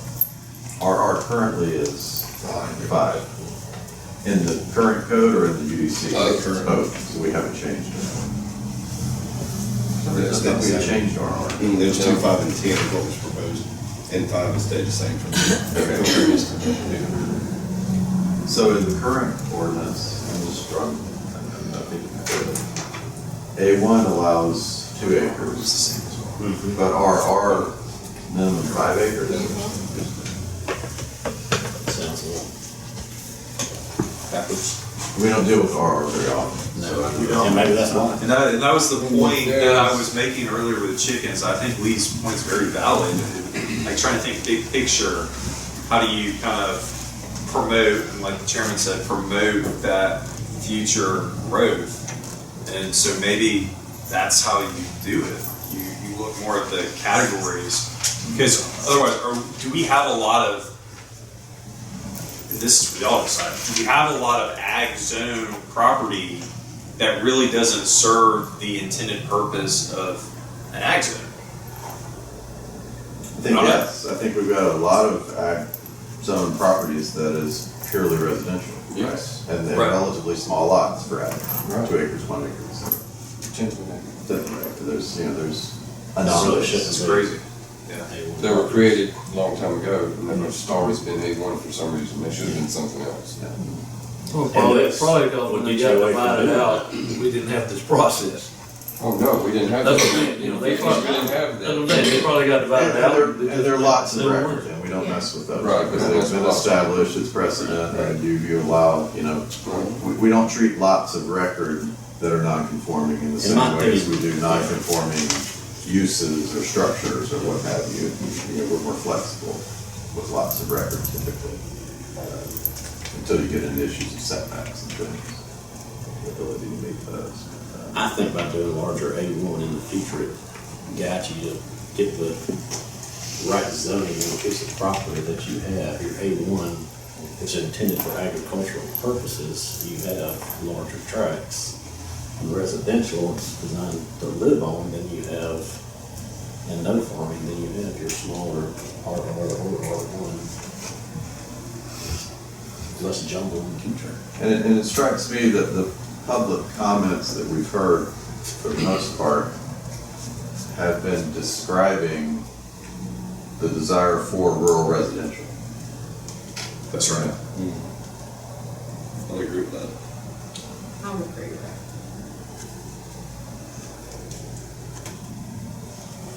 Well, they've been described as rural residential and not breaking these up into subdivisions, Right. which is what it is. They want rural residential, but they don't want it to be broken up into a minor subdivision. Which, Yes. which, Yes. I mean, But I guess what I'm seeing as an option is, whereas now rural residential is perhaps primarily achieved through minor subdivision, at least, or maybe not primarily, but significantly achieved through minor subdivision. Applicant comes in, minor subdivision, creates 2, 3, 4, 5 acre lots, builds custom homes on them. That's a typical scenario, right? But in use and function, that is rural residential. So maybe the shift we're needing to consider is from that approach to rezoning to rural residential to create those lots, either via minor subdivision or major subdivision. And in the future, that's what rural residential is all, RR. And we need to determine what lot size is appropriate in RR perhaps. And that's a different thing than A1 for future subdivision and development purposes. And you don't look, and I guess along with that line of thinking, you wouldn't look at creation of a single RR lot and building a house surrounded by agriculture in the same way as you would R1 surrounded by agriculture. It's more compatible. I could agree with a 3 acre lot for RR myself. I think 3 acres I think that's a good, Well, I think for 2 for 6 are my numbers. I've thrown it out there for 6 months, 8 months, whatever, how long, a year. And I think, go with 6, but I go with 4. I could go with 4 acres. 4 acres is a nice rural feel, excuse me, to a lot. so what you're saying is now you would say go Actually, you're suggesting 2, 4, 12. From a conservation standpoint. Because if you stay at 10 right now, somebody puts it in conservation, you don't have a house. You can't build a house yet. Exactly. We can just. But you can just do conservation. It's trying to promote agriculture. Or you rezone that entire 10 to RR. Then you put your house in, you got RR. So, in the conservation scenario, I'm not as deeply familiar with this. If you had a 12-acre parcel, you could enter that into the conservation program But you have to and have a house on it, You then you have have to to have 2 subdivide acres. it. You don't have to subdivide it, you have to allot 2 acres. You have to allot 2 acres, okay, Yes. so it doesn't require And you subdivision. gotta Does have not 10 require for. subdivision. That's 12 acres worth. And then with your 10, That's that's the your reason tax. it's well important. Got your tax rate. And our taxes go down. That's Our the reason- tax Because base you're goes trying to down. promote agriculture. that's the reason why you push for 12 instead of 10. But they don't get it for agricultural. They don't do no farming on them. They just get it so they can get a tax break. That's all they're getting. But they, farming to you could be different from farming to them, because growing trees It's is. farming. Timber that's- farming, yes. That's I know one of the exactly what you're major saying. pieces of Georgia, so. Yes. Isn't it, Yes. he's gone, Forester's gone. So thoughts? So in the scenario, if you had 13 acres, you had to take out 2, which now means we gotta cut out 4, like I was talking about before. Not talking about minor subdivisions, not talking family or wheels. You're down to 9, so now you got 2 acre R1s. Then you'd have to turn that 9 into RR. You could leave it A1, I guess, but either way, you're still not getting conservation. No. You're done. But you could build a house on 9 with no conservation, but you could put it in RR or just leave it A1. So you But want- either way, you've taken this 2 acres that you didn't want to get rid of, and now you'll have A1 and R1, or you'll have RR and R1, but you'll still have 2 acres attached to this 9 acres. So if I went out there and had a fence around all 11 acres, and I had horses and all my livestock, because what I want to do is A1, and somebody goes out there and complains that I got horses on that 2 acres, you're gonna come out there and tell me I gotta get my livestock off those 2 acres because it's R1. Yes, sir. See, how is that fair? You shouldn't have your livestock on it. Why? It's all 11 acres together. Well, you have to be smarter than Well, I may be missing something, but you simply rezone that. the You 2 gotta acres to replant A1. it to A1. No, you have to You can't. rezone. In order to make it 2 acres, you're gonna have to rezone at least a minimum of 4 acres to an R1 zoning. So I thought the entire 11 acres is only horses. Yeah, but, no. No. 9 acres is A1, the other 2 is now R1, because I just got So forced, she wanted to get, sell to. because I just got forced to do 4 acres instead of 2. It is, no, it is anything but hypothetical, trust me, I get it, and it probably would never happen. Well, and that was my point, is it reality? Yeah. It could be. I mean, look at the things we've been dealing with for the last 9 months. I mean, y'all are in, we got problems going on with chickens and this and everything else, and I'm talking about in court. Look at the things we're dealing with. It could be a reality. Now, I'm not saying it's happening, I'm, all that, but, and I know Susan's absolutely correct. We can't think of every scenario, and something's gonna come up. But, that, for me, it just concerns that you're gonna be stuck. Someone, it ain't gonna be me, it could be anybody. I mean, and if we don't look at hypotheticals, then when it does come up, we won't have answers. Hypotheticals are not in play for sure. You can talk through that. Yeah, talk about breaking up things, and this has been my. I mean, if you come out there and tell me to get rid of my horses, me and you gonna have a problem. I'm gonna send Joe now. Actually, was in animal control. Hypothetically, we face that problem today. You have a 2 acre minimum. If somebody gets in a situation, you can't break down an acre. So, Yeah, I mean, we've had people, I have people Unfortunately, come to me all the time that have situations have- 3 acres and they wanna split it up. We can't. And we have a woman right now who wants horses on her 7 acres, but she can't because it's R1. But it's 7 acres. But you could if you zoned it to RR. And she tried to rezone it to RR twice, And didn't get To it. RR to A1. to A1. subdivision. She's in a subdivision. She is actually not in a subdivision, she's surrounded by R1. And so And she all the other actually, neighborhoods went through the process twice, and got denied. Yes. It would be spot zoning in the Right, middle of right. the lot. Yeah, I mean, I get that too. What? And the horses Yes, are walking yeah, down the road, yeah. pooping in their subdivision streets.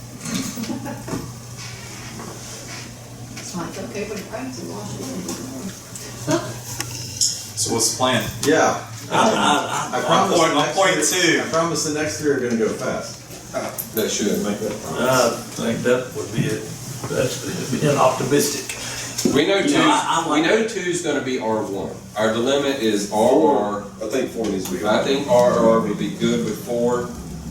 I think you've got to decide on your A1 and A1, I like 10 acres. If somebody. For I minor, got 10, I got there's 12. a difference between A1 major subdivision, A1 minor subdivision. What would you go for at all? You want it to stay A1 at 2 or go to something like 5 or 6? I could probably go with 6. Okay? I've got a 10, a 12, a 6. Gentlemen? If we went RR to 4, if you went RR to 4, then if you did A1 at 8, then you got 2 4-acre lots. 2, 4, 8? Is that I mean, what you're I do think it's suggesting? a good point to consider The tier? the math on dividing. That's what I'm saying, if we dropped RR to 4, and you drop down to 8, you could still have 12 in conservation, but if you drop to 8 for A1, then you still would end up, if you had to get rid of this, you'd still end up with 2 4-acre lots that are RR. All right, I've got 6, 8, 10, 12, bottom. But does it have to? 12, you'd have- Even? 12, you'd There's have- not- There's nothing in life that it always has to be evenly divisible by any given number. No. That's my. We're waiting on your number. I get it. I'm gonna be honest with you, I would go with 12, 12. just for conservation. All right. And again, for minor subdivision only, because there's two categories. There's 2 for categories A1. there. We make the distinction in A1 between minor and major subdivision, or we introduce that. And if you, and right now, Alright, so if you Remind have us of an the distinction A1 again. major subdivision, we have 5 acres? A1 major In a major. subdivision, as it is currently exists in the UDC, is 5 acres. A1 minor subdivision is 10 acres. The difference is procedural. right. And What is the there- procedure? Procedure is if you're A1 and you want to divide it up into 4 lots, now you become a common development and you must go through the process for, you could bypass preliminary plat and go straight to final, but you would have to go through the planning commission for approval and you would also have to create engineered drawings for, land disturbance, because you're a common as development. a major subdivision, yeah. Right. As soon as you hit 4, boom, you're done. So if you take that,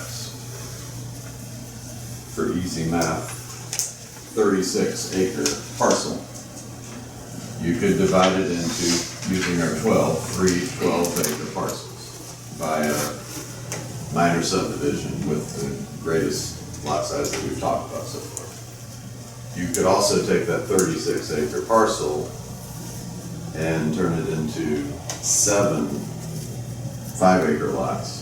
One that would be 6, using the major subdivision process. Correct. And then you can see how you can toggle the numbers up and down, back and forth.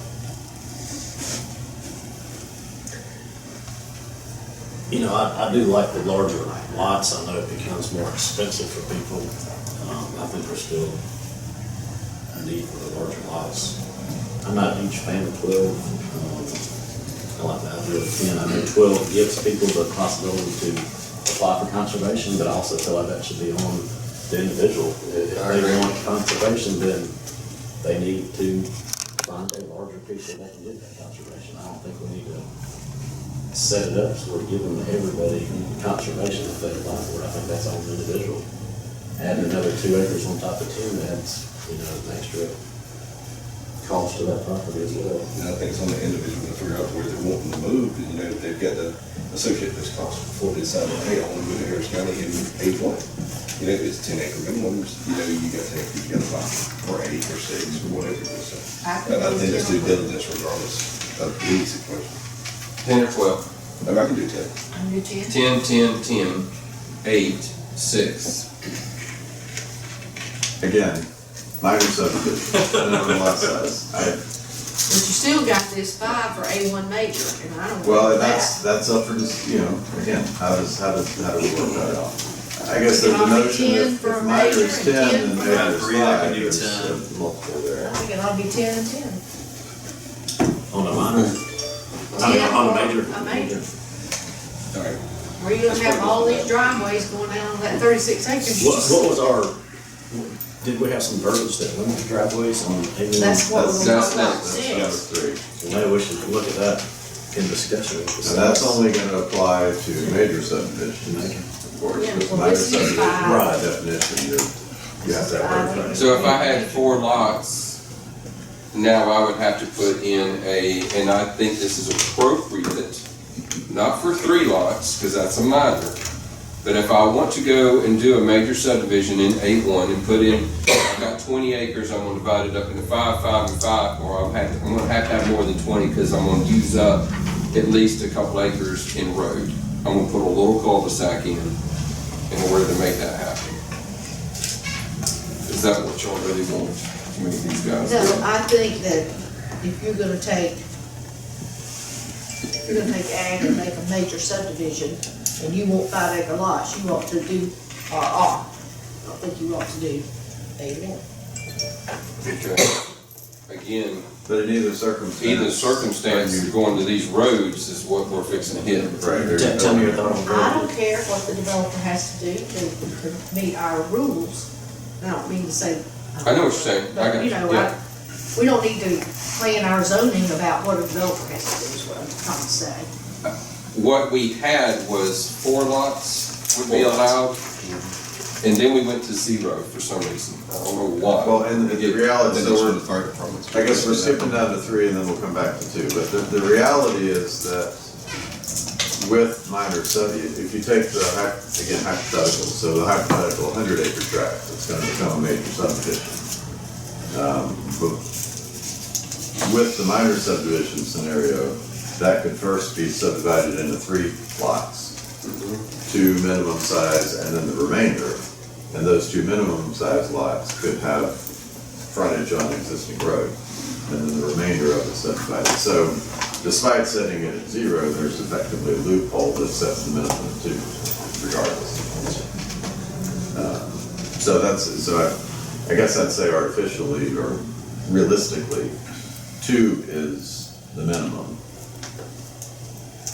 to establish as lots fronting existing And we road. have something in there right now that says if you divide property, excuse me, if you subdivide property into 2 lots, there's something in there that you have to put in a road. What does that say? I can't remember. Oh, should I look? Can I get in your office? Which book do you need? Just the ordinance. I can get it.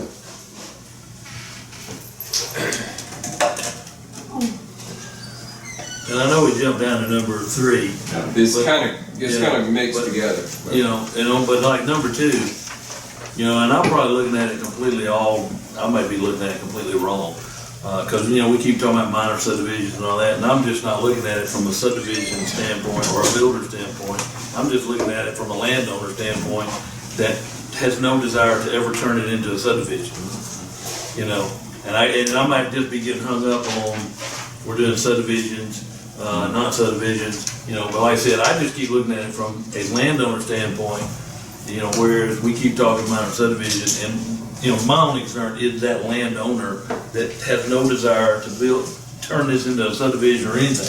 Because there are plenty of people in this county that don't ever want to turn their land, or that they've owned for hundreds of years in subdivisions, and those are the people I'm trying to look out for. But I know we keep referring this to a minor subdivision, so, my thought process and hypotheticals may sound completely like far-fetched and out there, because we're talking minor subdivision. So like I said, I may be looking at it completely different than everybody else. That's a perfectly, of course, valid way of looking at it. Landowners as well as developers are involved in these processes, so that makes perfect sense. I think the distinction that we're making for what we're trying to decide is what process is that landowner required to go through to create a smaller lot? is the landowner required to go simply to community development office and get a signature, or to create a small lot, is the landowner required to go through a process for rezoning? And I think we're seeing that RR is a viable rezoning when R1 is not, when R1 would be considered spot zone. There's an option to go to RR if we start looking at it that way. Since we went down to 4 for RR, I would stay at 10 for both major and minor subdivisions if you want. The word verbiage I was going for a while ago talks about if there's any land that's ever subdivided, even if it's 2 lots, and you put in a new street, it automatically becomes a major subdivision. Because of the road. Because of the road, yes. Which means you need, Major It subdivision? becomes a major if you put a road in. which means you need to do the plat and engineering drawings reviews, whole resident. Everything. One of the things that's come up lately, and I've had this actually happen in the past year, in major subdivisions, the exclusions are combination, recombination of portions of previous platted lots. That's not big. But if all parcels, if I had, say, 600 acres, This is major subdivision. this is under the definition of major subdivisions, and this is exempt under major. Let's just say I had 600 acres. I wanted to divide that 600 acres into every how many 25-acre lots I can get out of it. I can, and I don't have to go through any process. Those large plot split option. Yes, 24 lots, but I don't have to go through any process at all. And it's happening. But if you wanna take it below, if we do 10, then you gotta go through. I don't see it corrected that way. Well, they got plenty, they got double, I mean, they've got plenty of them, but, and it's not that they've only done like 4 lots right now, but they're all Who is 25 acres. I don't want to say, because Oh, it'll I be thought you recorded. said, I thought I didn't hear you. No, I don't, I can tell you later. Yeah. So what happened on Winfrey Road? Winfrey Road has since, that would not happen again because we do What have did happen? clarification. What happened was in the past, under old interpretation from another attorney, was that as long as you had a different owner for that lot. In other words, what happened is I had an owner. He split it up into 2 parcels. He kept it, his wife kept the other half. I've got 2 separate owners, period. He took his side of 45-something acres and sold 15 of it to somebody. He kept 15 and sold another 15. Well, under the old interpretation, as long as each different owner, he could do 3, he could do 3, he could do 3, and they're all minors. That won't ever happen again because since then, last August, we all got together and interpreted this, that if you ever, at any given time, were to divide that property, say like this very first person divided it into 3, it automatically should have went to 4. Because I had 1 division, I had 3 divisions to start with. As soon as he split that one, that's when the whole, and it goes back to the original developer, the original divider. And he would have to go through the process to at least get preliminary plat approval and so forth, and common development and everything. That's what happened there, but that won't happen again because we They're have all a new, driveway cuts on the road, every Mhm. single one. every one of them. But it won't happen again because we have a new interpretation of that code. We sat down last August and did that. For now, For now. you have a new interpretation of that code for now. For now, yes. I mean, 15 years now, it'll be something different. Somebody Just else like may- it was. before. Somebody else may change it. Yeah, like it was before. Right. I mean, and all we're trying to do, honestly, was what we're trying to do as UDCs, which we've been asked to do, is we're trying to maintain the integrity of our county and what we want our county to be for years to come. But in all reality, we can only do that for the next few years, because we may not be here, everything may change. Well, we have to trust who comes after us to have the best interest of the county at that moment, just like the past commissioners have to trust Right. us Well, today. We right. can't say, well, we can't do this because oh my goodness, the next commissioner may do something else. No, you're right, that's what I'm saying, you got, but right now, we're trying to deal with the integrity of what we want it to What we be think. moving forward, what we think. When they don't like that, they'll vote us out and vote somebody in. Yeah, because the voting base itself is gonna control that. At least we're ready to challenge on a project that's sat here for years. Exactly. Even though it's not easy. We're still on number one. No, No, we're on number two. we're on. On the agenda. Oh, on the agenda, Yeah. sorry. It became number 2. But I still think ag should be 10 acres, whether it's major or minor. So somebody else weigh in on that, to convince me otherwise. I'm good with 2, 4, and 10. 2, 4, 10, and 10. Major 2, 4, 10, and 10. 2, 4, 10, and 10. 2, 4, 6. Okay, 2, 4, 6. Here, okay. Done. I tell you, I can go with 2, 4, 10, and 10. Rob's at 2, 4, 8. The only comment I have about that second 10, yeah. The 10 on major or 10 on minor? the 10 on major, Uh-huh. you're really gonna cut out, because these small developers, they are willing to jump that track and do 5-acre lots Yeah. and do the land disturbance and the planning commission. They're willing to do that. And taking that option away, that's your call. I mean, I would at least grant them that opportunity. But not if our purpose is to maintain ag land in large tracts. Then I appreciate the developer's willingness, but this is not about the developer's willingness, it's about our needing to keep ag in large tracts. Then it would just be A1 at 10 acres and you wouldn't use major or minor. That would go away. So they could do RR. They can do Yeah, they could go to RR. RR. They would rezone to RR, yes. But at that point, they'd have to have a good review. And at RR, you're gonna spend $400 on rezoning. You're gonna go before 2 hearings, and it's a process, just like we do everything. But so is the other. Well, no. Right, it, the 10 yeah, or I'm not is arguing that, I'm Yeah. just saying either way, it's a process. Either way, for them to do a major subdivision would be a process. I said, if they have a way to do RR, Well, I should clarify, rezoning requires the extra step of coming to the board of commissioners. Major subdivision Would not. without rezoning does not require a hearing before the board of commissioners. Well, either way, we've gotta come to the grips that somebody's not gonna be happy. I mean, that's just what, that's reality. Well, they could do RR for 4, and now we're saying, or you could do A1 at 5. I mean, I don't think we're hurting them, they'll just go to RR. Then you got 4 acres. The difference is required rezoning, board approval for that. Proceedings.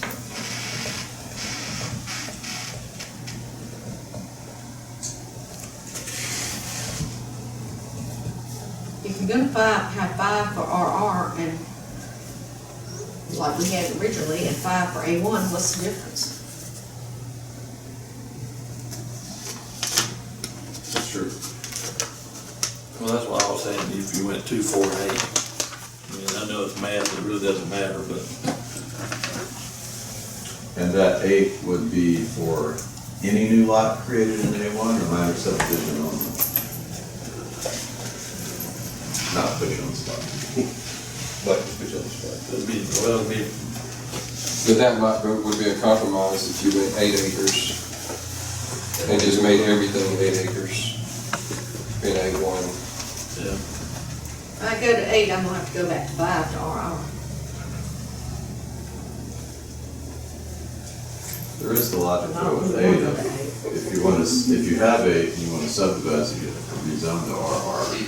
So if RR was 4, that would allow an 8-acre lot to divide into. You're right. Or 5 and 10. 4, 5, and 10. Same equation. just Yeah. One notch or the other. So I actually, for 2, 5, and 10.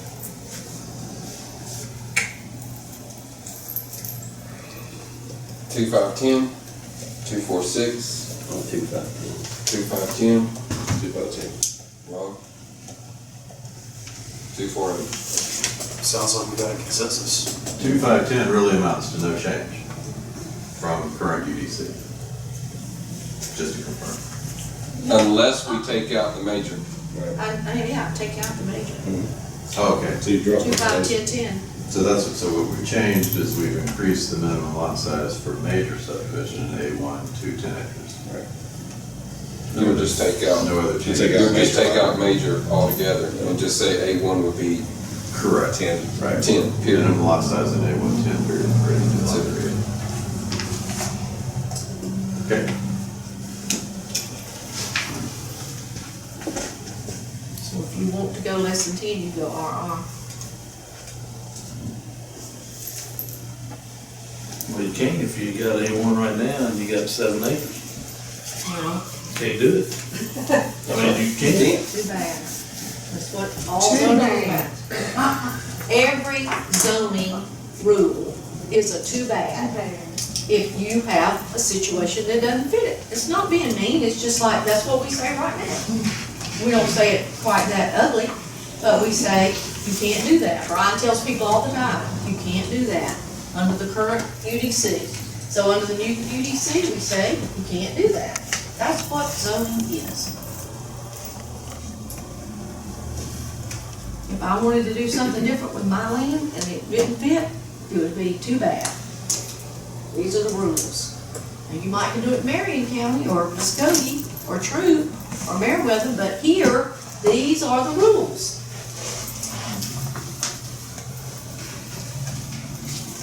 Okay. We're not voting, so we're moving on. Number 3, we started talking about, I think I explained, but I'll clarify again. Allowance for creation of lots on with existing road frontage, driveways on existing county roads as a part of a new minor subdivision. We most typically see this in new R1 subdivisions, where in order to, where lots are laid out so that most are off new roads, but the existing road frontage, we typically see 2, 3, 4, maybe 5 lots created with driveways in the existing road frontage. We had a provision in an earlier version that allowed a maximum of 4. Then after meetings we had in January, I believe, or December, we changed, we reduced that down to 0. Now that we've clarified minor subdivisions as creating 3 lots out of one, effectively a loophole for the creation of 2 lots on an existing road anyway, though with a, you know, a minimum lot size applicable. But I guess my point is, setting it at 0 is a bit artificial, right? Because there's a loophole It used to anyway, be 2. as long as we keep the minor subdivision process. 3. Is it 3 or is it 2? 3. If you have a minor at 3, you should be allowed to have 3 driveways. I mean, Well, but in the case of the loophole we're talking about, 300 acre new subdivision. You could first divide that 300 acres by minor subdivision into 3 lots, 2 building sites, and then the rest of it. And then the rest of it, you go as a major subdivision and lay it all out. So we're only talking major here. We're only talking major, that's correct. Minor subdivision, there's no restriction on existing road Okay, so frontage. we're talking about 2. Yeah, it's 2. So I'd say change it from 0 to 2. Is that a consensus? I agree with that. 2. 2. 2. Maybe 2. I don't like it, but I'll go. To not allow any, we'd have to completely take the minor subdivision option out of the ordinance. Yeah, So it'd be that's what you told me. major surgery as opposed to Right. a minor tweak, right? Just the reality of the circumstance. All right, number 4. If you had a chance to read this before, I basically proposed a solution in terms of wording here. I won't go through the whole scenario there, but basically, what's proposed is to change the wording about the minimum 10% commercial requirement in such a way that I believe, and Russell, I certainly hope you would confirm, but I believe this would not bind a future Board of Commissioners to a decision made by this Board of Commissioners, which was a voiced concern about the way it was worded previously.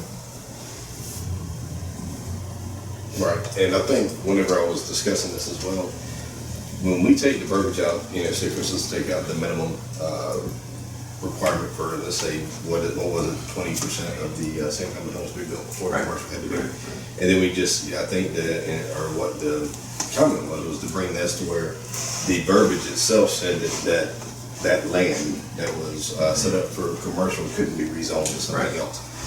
And my whole push behind it is if we're really, from what Harris County, is pushing right now from a small business aspect and small business friendly, we put all that money into Northwest Harris business plan to make it pad ready. So to be able to make that pad ready in trying to entice commercial, trying to entice business into the county, small business in itself from a PRD, trying to bring in that commercial revenue from a tax, standpoint. A small business is looking for even a shell of a building. Doesn't have to be built out on the inside, doesn't have to be finished. And it's not telling anybody what kind of business it has to be. It's just a shell of a structure. You can't do a shell of a building. That's A building. spec building, he's talking about spec building. Right, you can't do that. Then you could do a standard building though. You could do see, that building has to have a use when it's built, because it has to fall under all kinds of codes, which in turn will restrict its occupant load, sprinkler system, whole 9 yards. So it can't just be a shell of a building, it has to have its purpose, and it's going to have to be done even before they get a building permit, it's gonna have to go up as So how do, because I've seen multiple instances, and I won't name the counties, but I've seen multiple instances where you have a building, a commercial structure built, and then you have, let's say, first like a nail salon comes in, or you have, let's say, a yoga location comes in and takes out a quarter of that building, or a third of that building. Then you've got a nail salon, you got a dry cleaners that come in and takes out a third of the business. How do you build, or how do they stipulate that? It's speculatively built, right? It's speculatively built, yes. In other words, he's coming in to build a strip mall. But here's the thing, if that nail salon comes in and it's not on sewer, it's on septic, they're probably not gonna go there because the health department's gonna shoot it down.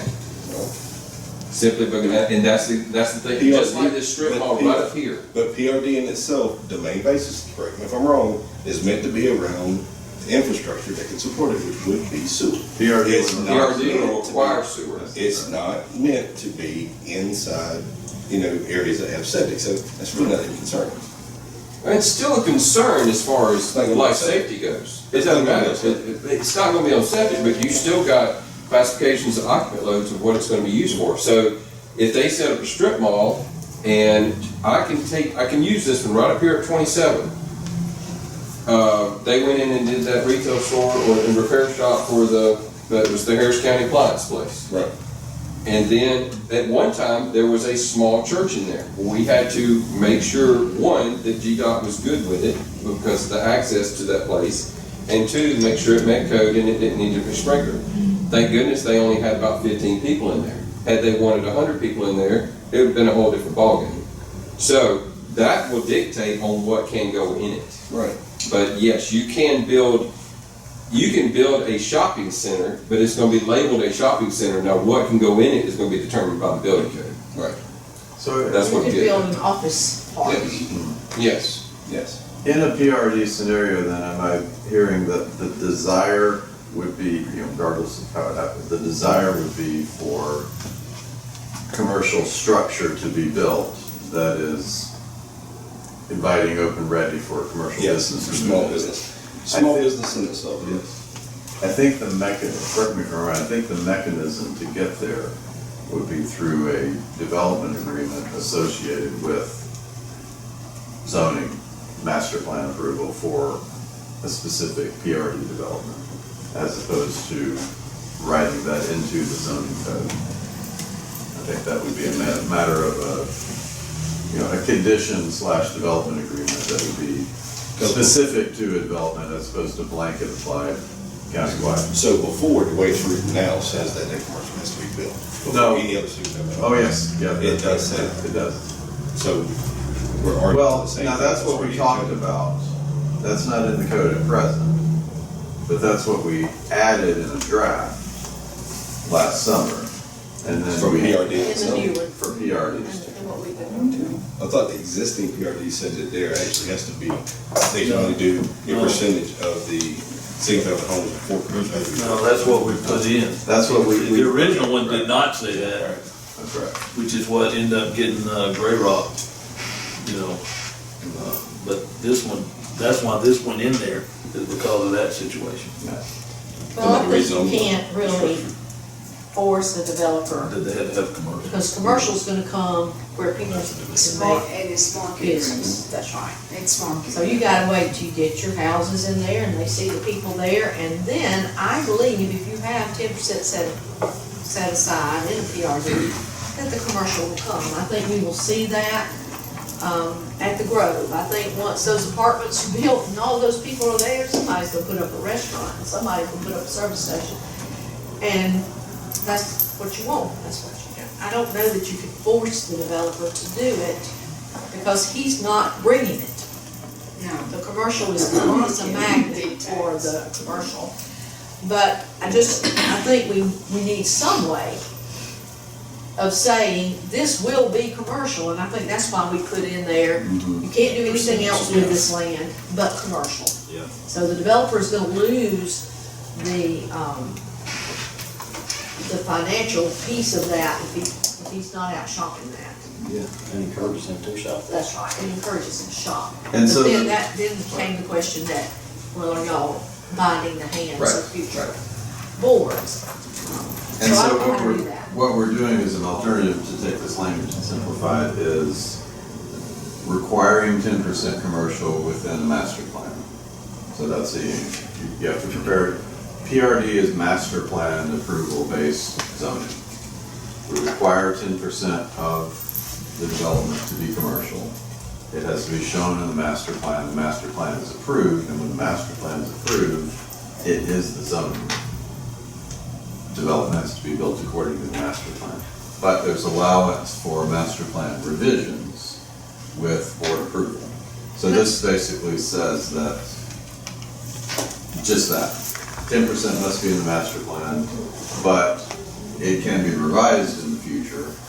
Keeping the 10%, it could be moved here, here, or here in the master plan after going through the proper revision And process. I think that was one of the Gray Rock issues, is that the commercial was not, it was in the back of the plan, and not up where on 27, near 27, or where people would actually go by, which led you to believe that it was just there to be part of the plan, and 5 years from now, they were gonna say, oh, we can't get any commercial back there, let's make that residential, and then you got more.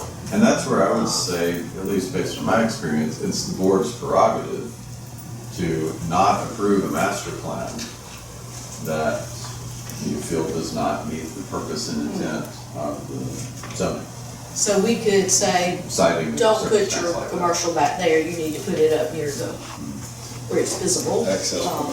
Yeah, where it's accessible and visible to the public, and that would, I just think it's a natural process that the commercial will come if you have the density there. And I don't know how we control who or what comes, other than setting aside land and Keeping that percentage. and keeping that, yeah, and we can't keep it, we can't guarantee that it's kept, but requiring it. I don't know how we can require them to put it in a specific place. I agree with, I know. I agree with the requirement that we should require it, which was, you know, that like, when you go back to Gray Rock, that was part of that issue, is that it was in the back somewhere, and it actually was in the back, not even in our county. Yeah. Well, But that's what I'm saying, so I don't know if you can reply it to be in a specific place. well, we do require as the proposed text, and this part is existing text. The area may be set in reserve with natural vegetation until such time that commercial development is feasible, yet shall be easily accessible by pedestrian traffic from residential areas and highway traffic from So that development does access. That's what I'm saying, so it kind of tells them So they're gonna it's- put it on a road. Right. Sit on the Yeah. road. Exactly, that's there, that has been there, that's established, so that's a matter of, you know, enforcing in the master plan of what the code requires. But we are not overly prescriptive with this is, I mean, there are PRD type ordinances that, you know, there's 100 conditions you have to meet. This allows flexibility. You just wanna go ahead and get something else besides what we have on the books, period. Yeah. Oh, yeah, what we have on the books is not good at all. Awful. It opens the door for anything. So, so basically proposed language here. I think this resolves resolves the legal concerns, that's not, okay. Yeah, that's fine. And then the last, regarding corresponding to the modified alcohol ordinance, which based on the draft, as I see it, we simply revert back to how the uses table, last summer dealt with microbreweries, distilleries, breweries, farm wineries. They were already in there, they had, That would be something that they place on their agritourism master plan. in some cases. In some but, cases, yes. I mean, I can, if you want, I pulled out what we had, so farm wineries were allowable in A1. A1 and RR, as it was, we talked about it previously.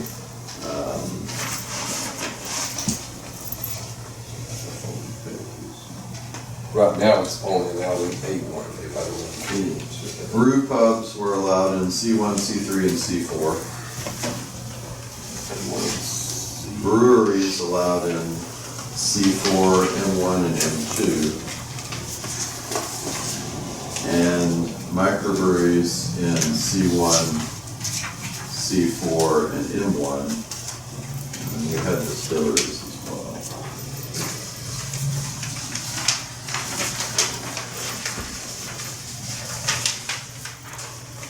Distillery is similar.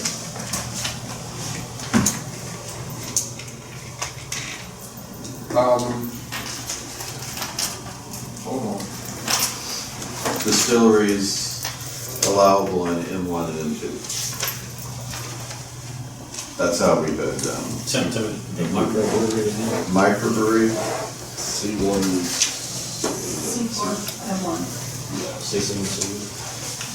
M1 and C4. no, brew pubs, C1, C3, and C4. Microbreweries, and then again, you've got different definitions for all these. Microbreweries, C1, C4, and M1. C1, C4. And the wineries are just A1? Farm wineries, we had as A1 and AR. Excuse me, RR. We added RR as allowable for farm wineries from previous discussions.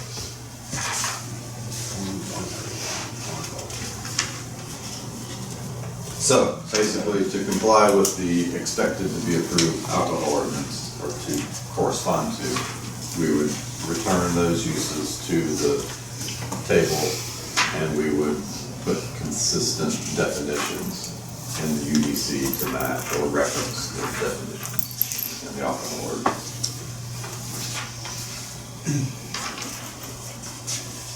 Any questions on that?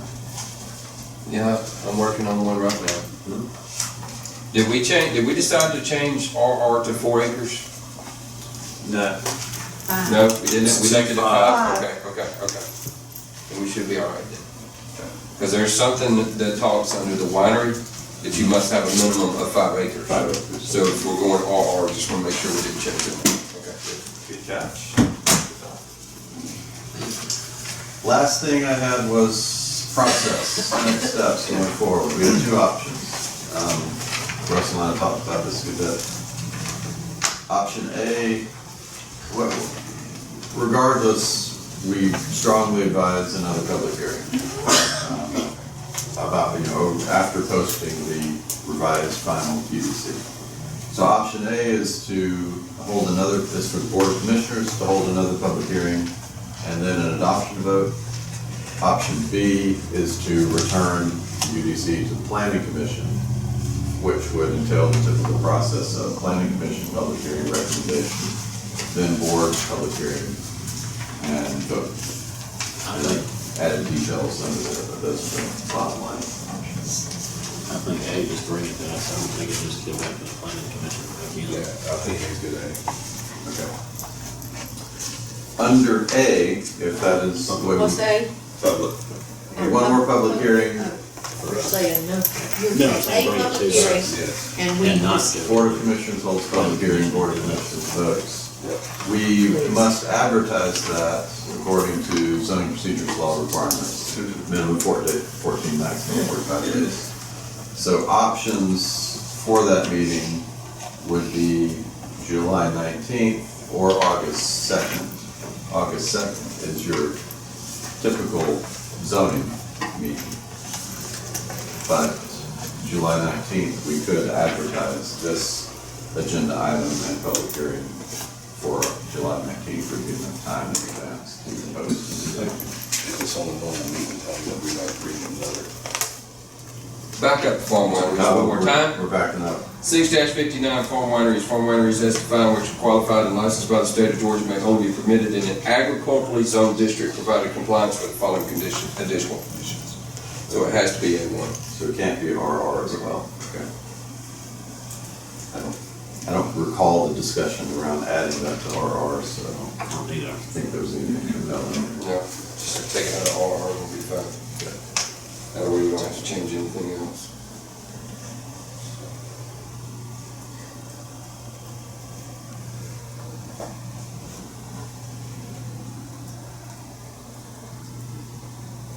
It couldn't go into RR. Because you have to be so many feet away from the residence anyway. That's state requirements. If you had 12 acres of A1 and you wanted to go to RR to do a winery, I mean, you could, I'm saying, you could do it. Pass that one, okay? No, that's what I'm saying, if you're going with the 12 acres, what we were talking about, or the 10 or whatever it was, and you wanted to go to RR, which is 5, then, you know, and keep this A1 and make that RR, do a winery. The state law says you can't have it. Yeah. So 2 remaining questions. 1, July 19th or August 2nd. 2, what period of time between adoption and enactment or application of the ordinance? Do we want to, or date of effectiveness, excuse me, the ordinance? Effective immediately, effective? You can't go immediate. I don't think so either. I think there has to be a significant amount of time. If we do it in August, I say do it in July, make it effective January 1st. August, I think it's a regular scheduled meeting though. July 19th is too, yeah. It's a regular meeting, it's just not typically a zoning meeting. Zoning meeting, that's right. But that really doesn't have any bearing on that, but that is the goal. Or, I mean, either way, I think January 1st would be what it's going, should go in. I would say I could do it 6 months. I would have Now, thought. 6 months would at least, I would have thought 1 or 2 cycles, you know, so after it's adopted, the people are already in process at that point with applications, so you wait until the next cycle at least. You have to do that at least. 6 months would be perhaps unprecedented. That's a long time to. I think it gives people the time to. If you went to January 1st, that's not 6 months, that's 5. Right. If you do it July 19th, it's 5.5. I mean, you know, splitting hairs. But January 1st would probably allow him and everybody else that time to come through, get whatever the process is, get all it done, and then you enact it January 1st. Basically the start of the new year.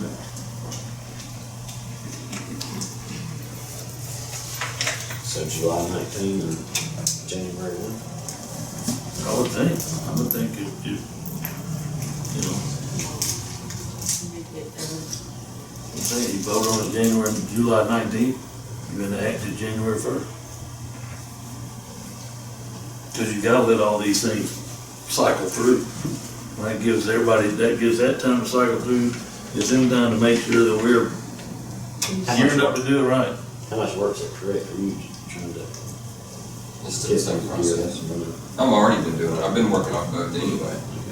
I'm implementing my brain into this new one and trying to remember, rule on the other one, so it doesn't matter. I mean, cause most of the Just time, after 2 I mean, years. cause if you think about it, most of the time, there's not a whole lot that's happening in December. All right, so that's why. Unless I'm trying to get something in just to circumvent avoiding this. Well, but they're already doing that now. Oh, I know. I mean, I know. and Brian's already said that. We keep putting it off, putting it off, putting it off. Well, it's important. We need to make sure it does right. And you know what? Too bad that people are gonna have to wait till January 1st. Too bad. Yeah, too bad. That's right. Too bad. I say July, make it, effective like November 1st. I agree with Andrew. Would you say January? Yeah, I thought January just to give people time for. Yeah, I agree with y'all on that. So July, If it gives people time to learn about it, they won't go back and work on the wheel or on there, stuff like that. Oh yeah, I bet you're gonna have a lot of wheels. People that don't have wheels, you're gonna have a lot of wheels and people gonna come in there and you know. It won't matter between now and then, they're gonna cut it all to pieces anyway. Well, no, I'm just saying, I've seen it come we in got the people in last this 6 county, months. we got people in this county that, and one of them is my crazy relative. I can see him doing a wheel and leaving everybody in his family a quarter-acre lot just because. You said that on camera. Hey, you know what, I'd say his name on camera too, but everybody knows him. are there any other questions about the UDC unrelated? I didn't think anyone would dare, but I thought I should ask just to be safe. Well, you said we will stick to your list. So we're going the July meeting? I noted July 19th, hearing and vote, and then intended effective date, January 1st. Can I do something, make a motion to table and hold a meeting on public hearing July 19th? If that's the appropriate procedure, that's what I understood. Is that what we have to do? Yes. So on the next commission meeting, approve a motion to table and hold an additional public hearing on July 19th. Hold that public hearing, do all kind of proper advertisements, vote on it. If it's voted up, it's effective January 1st. And what happens if we don't have a motion to table it? Then you I mean, better y'all be ready could- to accept what you have. Y'all could deny it. I mean, I'm just trying to think procedurally, you know, Or deny. we're tabling it, but we're amending it, right? We're amending it and then we're having a public hearing and then we're voting on that That's right. new project. Yes. Or the new product. So would it be a vote to, But we only need one hearing, right? For ZPL. for the ZPL? Yes. So we'll be okay there.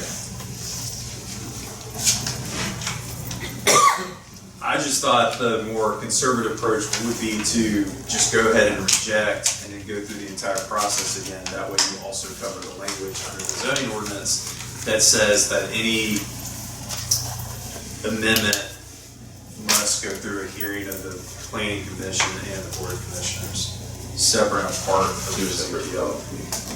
Correct.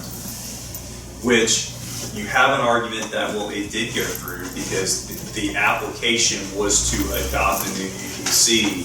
You're just making some changes to the proposal of a universal UDC. In the end, effectively, based on our discussion, that the changes are very limited. I don't think we changed anything. Did we? Effectively did not. We made minor. No, really, I don't think we did. We did 10. You kept 10. Well, that's well, that was one change in the chickens and we changed the 0 to 2, which is a good thing. Really, the most significant changes, or quantitatively, is the coordination with the alcohol ordinance changes. And that Because those are entirely new uses that were not in the UDC prior. knows, yes. Well, if we deny, if you deny on June 7th, that means we have to resubmit the application by June 15th for it to be heard in July, which would then come to y'all in August. And that's going to depend on you getting everything wrapped up. We still have the date January 1st. Yeah, we still have the Thursday, January 1st. That may be the cleaner approach, y'all. I know it's a little more clumsy, or it seems a little more clumsy, but it streamlines. And we are putting an application in on what we believe we have a consensus for adopting. And so it's going to protect against any kind of procedural challenge to the adoption of the UC, which is a very significant project. I would not want the board to be held up on a technicality challenge. I agree. So we're just talking one additional public hearing at the planning commissions, which they certainly don't want to do. Right. They've heard enough, Right. but Well, they can. What do you think? You got it? They're appointed for. So we're looking at, Option B. Option B. yeah, So June 7th, deny this thing, go to the planning commission on the July 20 hearing, and then go before the board on August 2nd, January 1st, effective date. And I think that discussion at the July 7th meeting and denying can help promote that there's this new product out there. It's on the website. Go to the website, check it out, the new version, red line version, Just a July minute. 17, July 20, 20. no, No, the planning commission is July 20th. 20th, yeah. And then August 2nd. Again, thank you, Lee and Brian, and all your hard work on this. Okay. Okay. Number one is down. Tough nut to crack. What are they for? I mean, I'm just asking because I don't know where they came from. Yes, There's a chamber. That's number two. Okay, all right, so where's what we're going to do now? Okay, because I think we're doing that. Keep waiting. I know, and I apologize, y'all have to sit through all that. I forget why we're here. I'm sure. I just love it so much. I just wanted to make sure we're going to Just wait till I show you what I got in my folder. Or You these. expect it. Here it is. Here it is.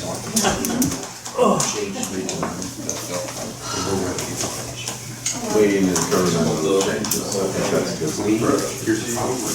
Here it is. Summary. You're on the air. Great-great-grandchildren, And step parents. Yeah, we will. Oh, step parents, big step. I thought, Brian thought it was listed that way. Yeah, I think it should include more. I can't imagine. We're talking about expanding the definition of immediate family.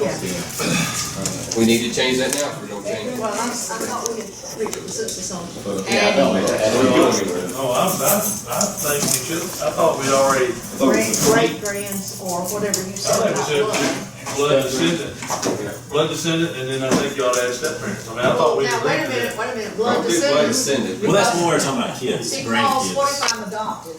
Yeah, I'm not a blood descendant, yeah, but I'm a child, but I'm a child. so I think So we don't gotta go say. blood descendant.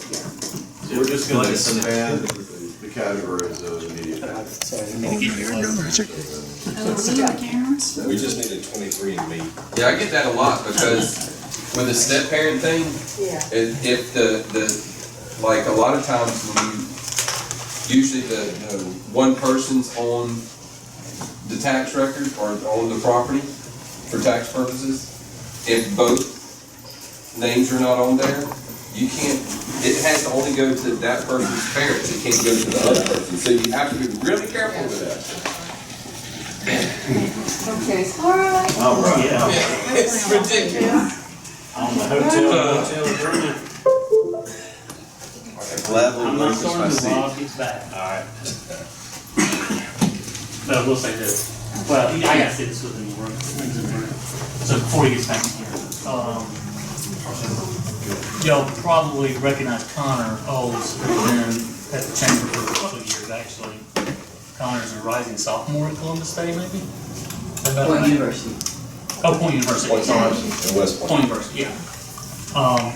Gloria Boyer, hopefully y'all saw, is the newly elected, newly appointed head of tourism for the chamber and events, but primarily like 99% tourism. Come on, Bob, get back in here. I got my joke and I can't finish it. Oh, you did? Are you leaving? You leave? Yeah. I got the, email. Safe travels. Thanks. Did have, and this is only gonna take like an hour. Thank you. Overtime in the world. But I do need some protein, somebody give me some I was about to say, if First People's provided. Yes, we did. We would have, but then, you know, I get in trouble for that. I'm gonna ask permission if we can use That's that mine, yes. and that. You can. Tourism side. You can. Okay, I'm down that. I know, right? Our service last week, yeah. My greens. You didn't hear, we got chickens. What he used to put a sign out that says, made from Boston. All right, now, is everybody here? Those for store that work. He does, he can't. I saw you open the second one. That's what he left. His dishwasher. I'm pretty sure they're online. I mean, you can do, I don't know, she worked there. property to be sold under murder clause. Which says that like the knowledge of the person that used, it must be returned. I mean, at least he got to drive. Joey and Ramona laughed at me. Oh, really? I thought it was sweet. They brought me to the house. My sister in the parking lot at Iron Horse, I said, take a picture of my That was ridiculous, this quality. That's with my phone. Not just the stuff.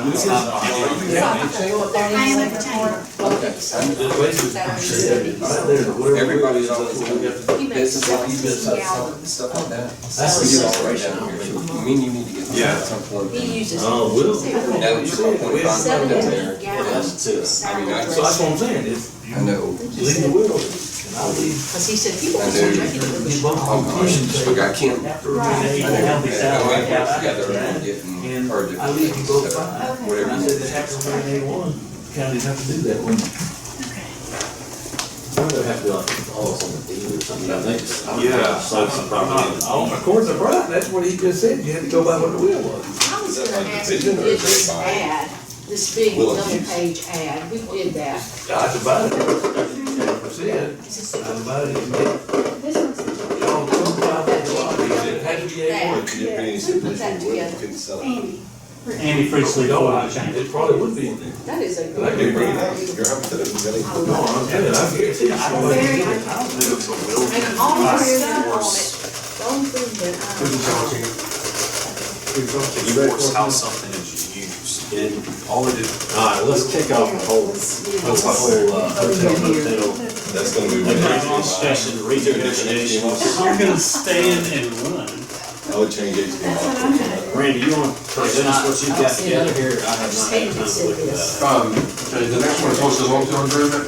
Again, every year, the hotel motel tax agreement is 1 year out for renewal, renegotiations, whatever. So it's an annual renewal of an agreement.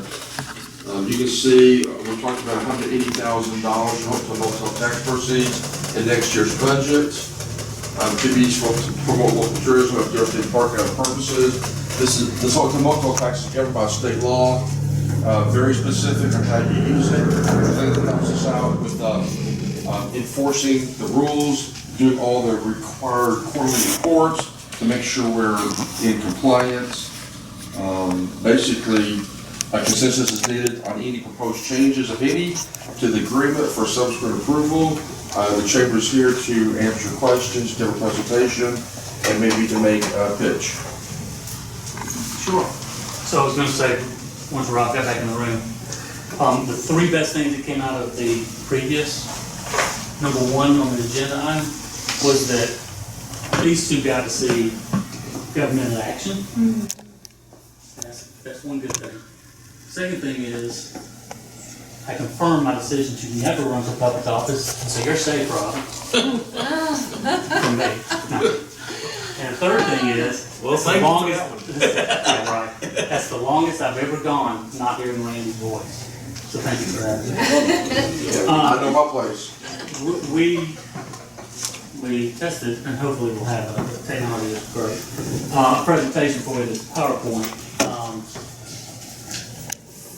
That we will go through just a second.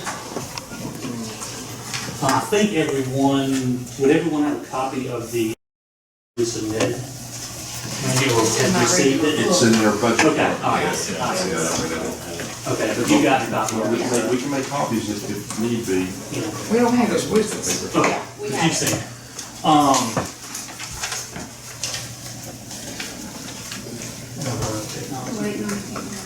Isn't this the same It is. we have at the back of the? Oh, yeah, it is. It is, yes. Yeah, so it'll be, it's in this presentation. I'll get there. While we're waiting, a question was in the, your question, in that budget, Yes. something was done twice. Okay, yeah. Explain that. I got it. Me too, because I was involved with the budget. The There's DNA, Yes. which she'll explain in a minute, is in the regular budget for 22-23. And then we have excess funds from previous years because we collected much more than we budgeted. So as part of expending that, we went ahead and expended the first year's subscription to Air DNA, which was unbudgeted, from the over-collected funds and the excess we had. So that, we're just trying to show you where we are spending the excess funds and what's normal operating budget stuff.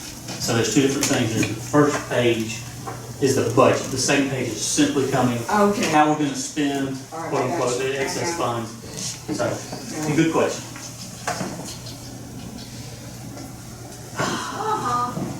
And I'm gonna let Gloria take it from here. Okay. No, you're good. Is that gonna go back some? No, it's Oh, it's fine. Okay. So, like, just the amount for it. They see my report on this. it's messed up. Okay, so y'all, everybody should have a handout anyway. This was very dynamic, so I hate that you're missing a great presentation, but, so just like Charles said, I'm Gloria Boyer. I'm the new tourism and events manager for the chamber, and I'm excited about being that. I have a BS in Human Services from Mercer University with 31 years experience with the community, relationships, volunteer coordination, and events. So I'm a new resident to Harris County. I moved here about 4 years ago. I live in Pine Mountain now at Longley, but we moved from Fayette County, Brooks area. We've been there for about 26 years. Married 31 years to the same person, so that's good. And let's see, what else I was going to say about that. So we've been coming to Harris County. I wanted to kind of explain a little bit about myself and why I'm here. We've been coming to Harris County probably all our lives, pretty much, and I always loved Harris County. In fact, Fayette County is what reminds us of what Harris County reminds us of what Fayette County was 40 years ago. Used to be, before they messed up their UDC and allowed all of that growth. Yeah. And they will tell you that. Right, so that's why we came. We come down here. We were looking, where can we retire in about 10 years? So my husband works for Delta. We went to San Antonio, Denver, Savannah, and other coastal areas to see where we wanted to move.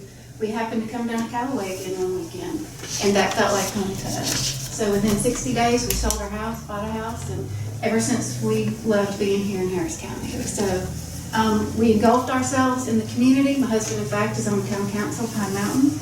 And yes, that makes me know I don't want to be in any government either, because he really has gotten a handful being in Pine Mountain. But, all right, so enough about me. Let's talk about why we're really here. As you know, the Harris County tourism is brought on by the lodging tax by our visitors, the hotel motel tax, that is then paid to the chamber as the DMO. And then the DMO reinvests for promotion for Harris County. So that's kind of how that works. Our newest billboards that we have And this is one way that we're reinvesting the money that is given to us through the visitors, is our billboards. We have two big billboards. One is located in Dothan, and it's the one with the big cutout here at the FDR State Park. And then one is on I-85 South, if you pass Hogansville, that big billboard, if y'all come that way, that's where that one is. And I've talked to Durbin to get some analytics from them, and just to see how many people are viewing that billboard. So with the two combined, there's 2.5 million viewers per quarter. That's what they said for me. And then that just equals in numbers about 1,000, over a little 1,000 viewers for $1 that we spend on those billboards. Do you know on the billboards, because I came down, because I was one of the big proponents of wanting the billboard, so I always look when I come down. It looked like we still had both billboards. Right, we do. The other one's free. The other Right, so one- how long, I have to say, how long are we get to keep this, the one, because we, Somebody else. the one I like, the one we got now, I like much better than the one we originally did. I just was wondering. Because you can read it Right. Yeah, you can read it. I was just wondering how long we were gonna have both. until It looks really good. they sell that What's spot. good is those are back to back. So Right, that's what I'm saying. So when's the last time you came down? About a week and a half ago. So yesterday I came by for the first time in a while, and the billboard immediately before us now is a full-size billboard done by Visit LaGrange. Their tourism folks have put up a big, it's it's a nice looking billboard. Right. And their message is simple, but it's not the same message as ours, which we can talk about that later. But I was just curious about how long we got to keep the two billboards. yeah, until they sell that other one, the space. And then secondly, another way we spend the money is through social media, and we have partnered with Atomic Brand Energy. In fact, he's the one that did this great spread in Georgia Trend, Andy Fritchley. But he also monitors our social media as far as Explore Harris County, and he's working on a website for us to finalize that by this summer. And then he has some statistics through social media of the profile and how, since he started, since 2019 to 2022, how that has increased our viewership and our audience. Before that, 2016 to 2018, there wasn't anything. So now we've really increased our audience for that, for our impressions and our profile. And impressions are people who look or slow down on the post just to kind of look. They don't really engage, but they're looking at it. Engagement are people who are liking it, commenting, or sharing our posts. So as you can see, all of those really go up. If you can see that on there. Yeah, I was going to make a comment. I told Gloria I was going to keep interjecting. If you look at that first spike in the engagement, that immediately followed, it did two things. It immediately followed our rollout of the social media piece. It also coincided with the first lockdown of COVID.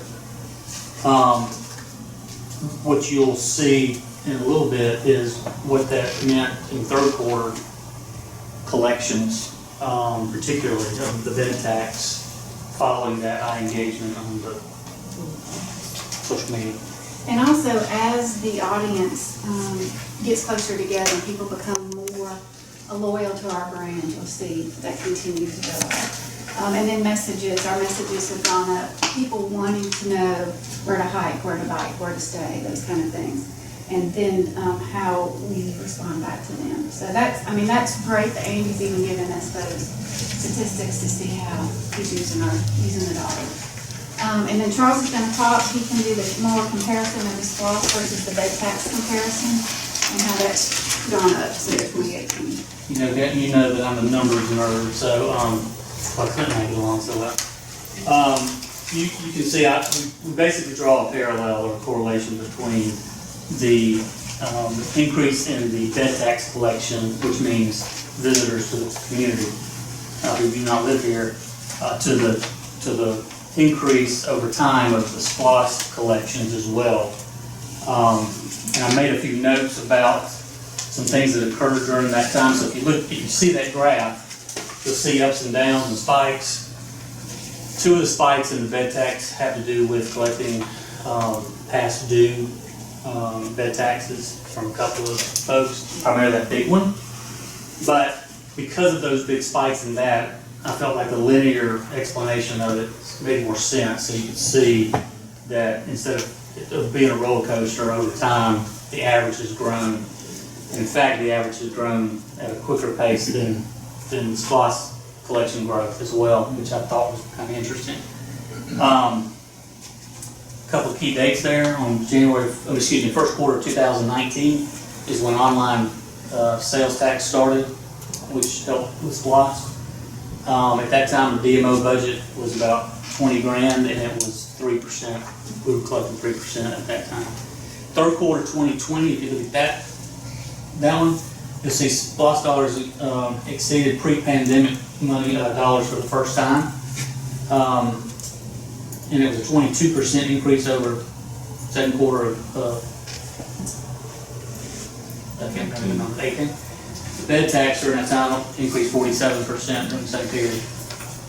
Third quarter 2021, that's when the marketplace facilitators were added to the mix. That's the VRBOs and those guys. You guys probably have no idea how many of those there are in the county. It is crazy. That first period, bed tax collections actually fell slightly, but that probably has to do with seasonality maybe, and people going back to school in the last month of the third quarter. And then one innkeeper paid the back taxes in Q4 as well. Then in 2021, I did another collection that 10% of all the SPOS dollars that were collected came from direct sales at either FDR or Callaway, predominantly Callaway. So 10% of all SPOS dollars. And that does not include the impact those visitors had to local merchants if in fact they went outside the boundaries of those two spaces, which we hope they do and have. And then first quarter 2022, which we just passed, I'm drawing this correlation for Randy. Global online sales declined 3% versus first quarter of 2021. SPOS dollars, however, increased 20% versus first quarter 2021. Bed tax increased 23% versus first quarter 2021. And just word of mouth, Pine Mountain merchants, I walked around and just kind of polled them. They said that the first quarter of 2022 was the best first quarter they've ever had. Normally, they shut down. January, February, nothing going on. Callaway didn't have anything going on. And quite honestly, for those of us who are there all the time, we see that level of activity being very different than it has been. My point, and you know I'll do this every time, I'm taking credit for all that, not me, but I'm letting us take credit for it. But the correlations are there. So I think the things that we've been doing since first quarter 2020, or second quarter 2020, are paying dividends, and I would expect that to continue. So, any questions on that graph? Very good. All right, so then I'm just trying to explain where all our money goes in promotion, Wall Street Journal.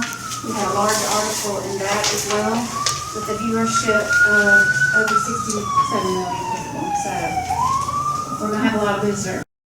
I think we start seeing that now. And then the Columbus Visitor Guide also has an article, that's why I passed that out, for that in the Georgia Trend. So then the next thing is the Man of War, and I know everybody's very familiar with that. We've been talking about the MOU and the branding of that, and the Chamber's ready to launch that. We're ready to get on that, if it's approved and the MOU's approved. Did you receive the picture I sent of us accepting the award? That's amazing, and Yeah. congratulations on that, I yes. was gonna make a some comments. Yes. First was that. Yeah. Second, I went online to traillink.com. Obviously, I'm not a hiker, so, but Andy Priestley actually turned me on to that. And I had no life to see if in fact our trail at how many miles is already being commented upon. And it is. And it is very positively, and it's being commented on, I think, very positively by people who are not from here and they want more. Well, that's a great thing. My whole point about the branding piece for that group of people particularly is when they have a destination that is a trail, they typically expect to see high quality signage, directional, altitudes, all these kind of things. Andy was the one that did the presentation, at the planning session, showing you the signage, so as a matter of fact. Second piece is, as you guys know, we've got the funding set aside for the first piece of that in that excess funds category, Becky. it's in there. And then we've budgeted, the signage for future editions as Randy gets it, completed. So at each stage, we'll have funding set aside, to do that. And maintain it. And maintain the signage, yeah, so that's a responsibility that hopefully the MOU will address, to make sure that we stay in our lane, and you guys operate in your lane as far as everything else goes along there, but we wanna make sure that it's relevant and high quality. And again, we've got, a non-county expenditure funding that source, and so we're gonna make sure that we're on top of it all the time and tracking the quality and the, making sure that they're staying up and everything else. So we're ready to go, and we're just waiting on that agreement. If you have any questions on that part, please let us know. So, as a tourism manager and then the committee, the 4 words that come out for me is we want to promote tourism, engage it, we want to sustain what we already have, and then we want to just grow it. We want to grow our tourism in our county. So we're going to do that through attractions, through the Manual Trail, the FDR State Park, agritourism, the farm to table. I'll talk about that in a minute. And then events that we have, tourism together and to soil to soil, marketing, as you see, a lot of branding, a lot of branding is what makes you feel good, and that's what we want people to do when they see that. And then our partners, we want to collaborate with all our community partners, hotels, attractions, and small businesses as well. So one more piece of that, and the only reason I'm here for the last time, with this hat on, is I'm no longer on the board of the chamber, it's rolled off, but I intentionally stayed on as the tourism committee chair to make sure we keep consistency to get to the point where we need to. We have that now. But one of the things I did today is I went to all of my Facebook friends who are in this room to see if they were already fans of Explore Harris County GA. Becky already was. Rob's not a friend of mine, he won't accept me. You accepted it today, so you got that hashtag. And I did it on purpose because I want to make sure the communication is more than just this once a year, or at least the opportunity for you guys to be engaged as much as you want to. Doing this once a year is great, you need it, but if we can let y'all see what's going on more frequently, or give you that opportunity, then you can participate if you choose, compliment if you choose, you don't like it if you choose, on a more consistent basis, and then we can adjust and shift. So those stakeholders she talked about, you guys were part of that stakeholder group by all means. So. And I want to be transparent as a tourism manager as well. And part of that is a conference that I'm going to put on August 23rd. It's called Tourism Together. And not only tourism together, but tourism stronger together. And I want to bring all the municipalities together. We're not just Pine Mountain. Harris County involves Waverly Hall, Ellerslie, Catala, and that's what I want to bring all of them August 23rd. It's on a Tuesday. And I've already secured the Birch on 27 to do the tourism, and it's going to be a team building so everybody can work together. We can know what attractions, we can know what people's likes and dislikes are. I have a guest speaker, Brett Hout. He is with Delta Airlines. He's a team builder with them. And then J. Mark Walter, he's a Georgia executive with the Visitor Bureau and Convention for Georgia. So I think he'd be really exciting and a real addition for us about tourism. So I'm going to invite everybody that's wanting to, our stakeholders, our elected officials, and small businesses that are interested in learning how to make tourism grow in Harris County better. So hopefully there'll be more information on that. Hopefully all of you can come. And so the next thing is Soul to Soil. Last year, that was the first event that Kim did a great job spearheading and getting that off the ground. So this year, this is going to be the second year we want to do that, but we want to make it a 2-day event, not just a dinner. We want to make the first day on Saturday, and our goal is to have people spend the night Friday night, Saturday night, And then Sunday night, we want to do a yoga wellness in the morning as everybody leaves. But we want to make it a whole weekend, not just to have the dinner, that will be the main focus, but during the day, we want to have 3 different stops at our different stakeholders with a little bite of something from farm to table and then like a specialty drink. We're going to hire a bus for those of them who want to be our VIPs, about 60 tickets. That way they're not drinking and driving. We have a bus taking them from spot to spot. But that allows them to see our events, our other lodging, and then what is offered for farm to table as well. So that just kind of opens up all of Harris County. We really want this to be a destination, something that people look forward to coming to every year, and every year we want it to grow. So we're going to link all our lodging with the site. When they buy their tickets, they can also do that as well. So that way it's a big weekend event. You know, what impressed me about it last year, both good and bad, the good was that I didn't know anybody there. I mean, I sat with Edward Calloway at the Calloway Blue table, so I knew those folks. But I looked around the room, and I don't think any of the other commissioners were there. There were very few Harris County people there. It was people from out of town And that's who okay. came to that, which I know is the purpose of it, is to bring people here. But I hated that more people here in the county didn't get to see that beautiful event. Right. That was an amazing dinner, and the site was beautiful. It was very, very well done. So I'm gonna give you 2 more cents. And I provided the okra. Yes, I it just is have to say delicious. that. 15 pounds of it. As challenging as you may think it wouldn't be, we couldn't even secure that site again. That site was perfect. It was. And after, I had not ever used that site, but immediately thereafter, our family had a birthday party there, because it was just such a beautiful site. And I was like, we gotta come here for a birthday So party. it's crazy to think that every site in FDR typically gets leased or preserved almost a year in advance. So where will this one be? It will be at the, where the, Liberty Valley. no, the campground is, around the lake, whatever. Yeah. Like Delano, Like Delano. down Down below there. that, down below that is that There's a clubhouse like and the that. amphitheater's up in the woods. Yeah. So it's gonna incorporate all that. Will that be big enough? The space is big enough, parking problems, so we're gonna do shuttles with smaller vans, Because buses. we've had about 50 in that building, and We're not gonna use the building at all. It was outdoors. All the way outdoor. Yeah, Jamie Keating, we use building to cook.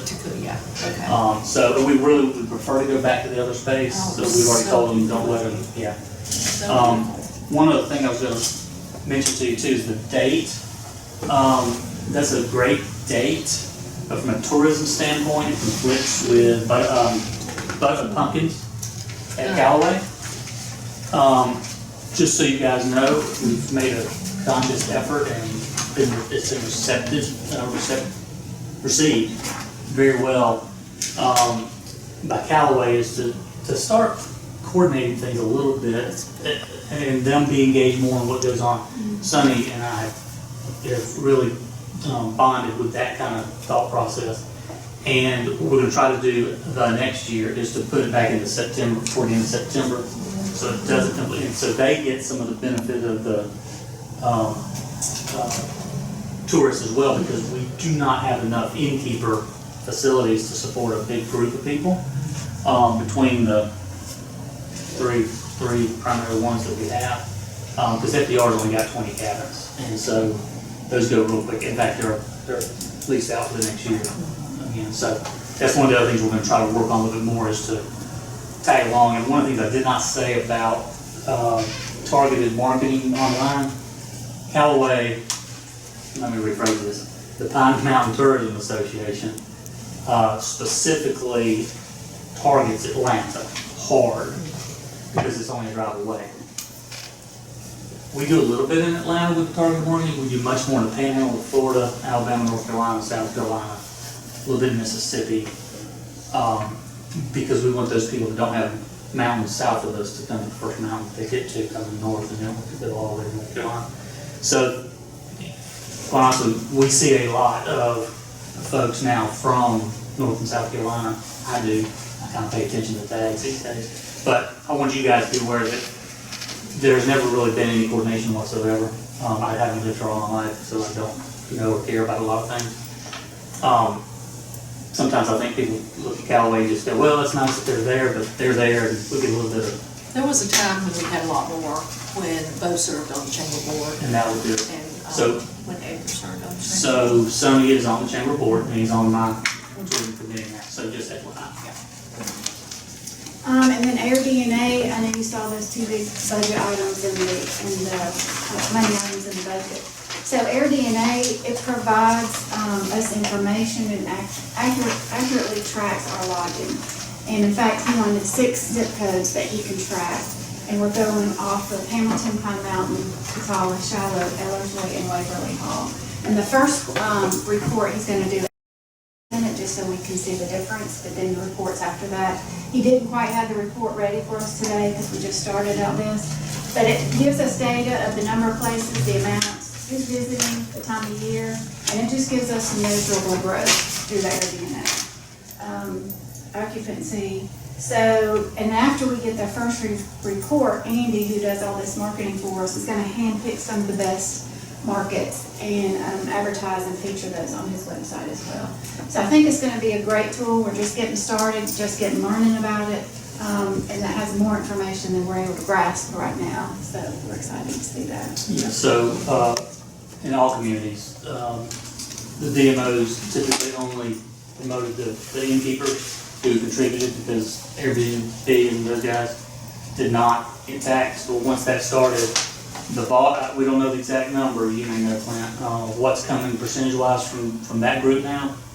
But the way we look at it is that we've got limited resources, limited rooms between Pine Mountain Club Chalets, Mountaintop Inn, and FDR. We don't even know how many of these we have, and so we've never promoted them.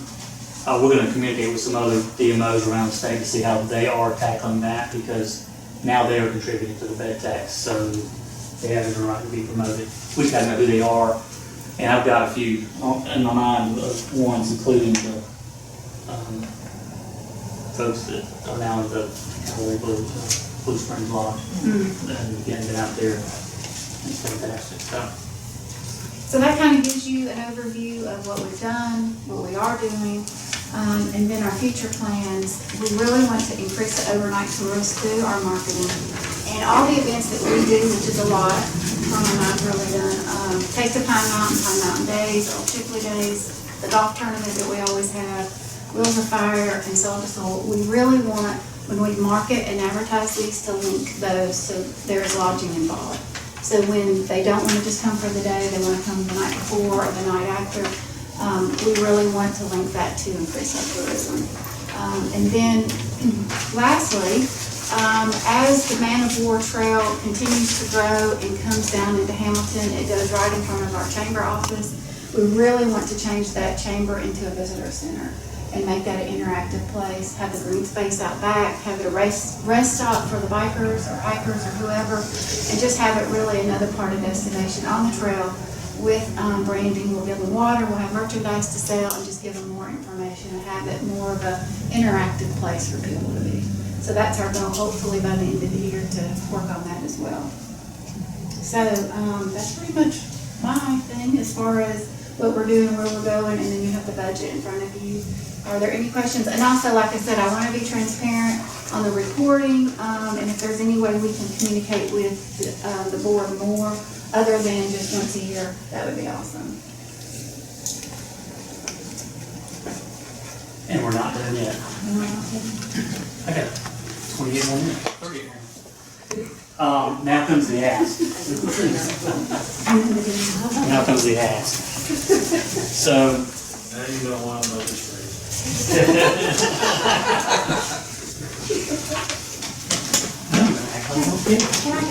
You may.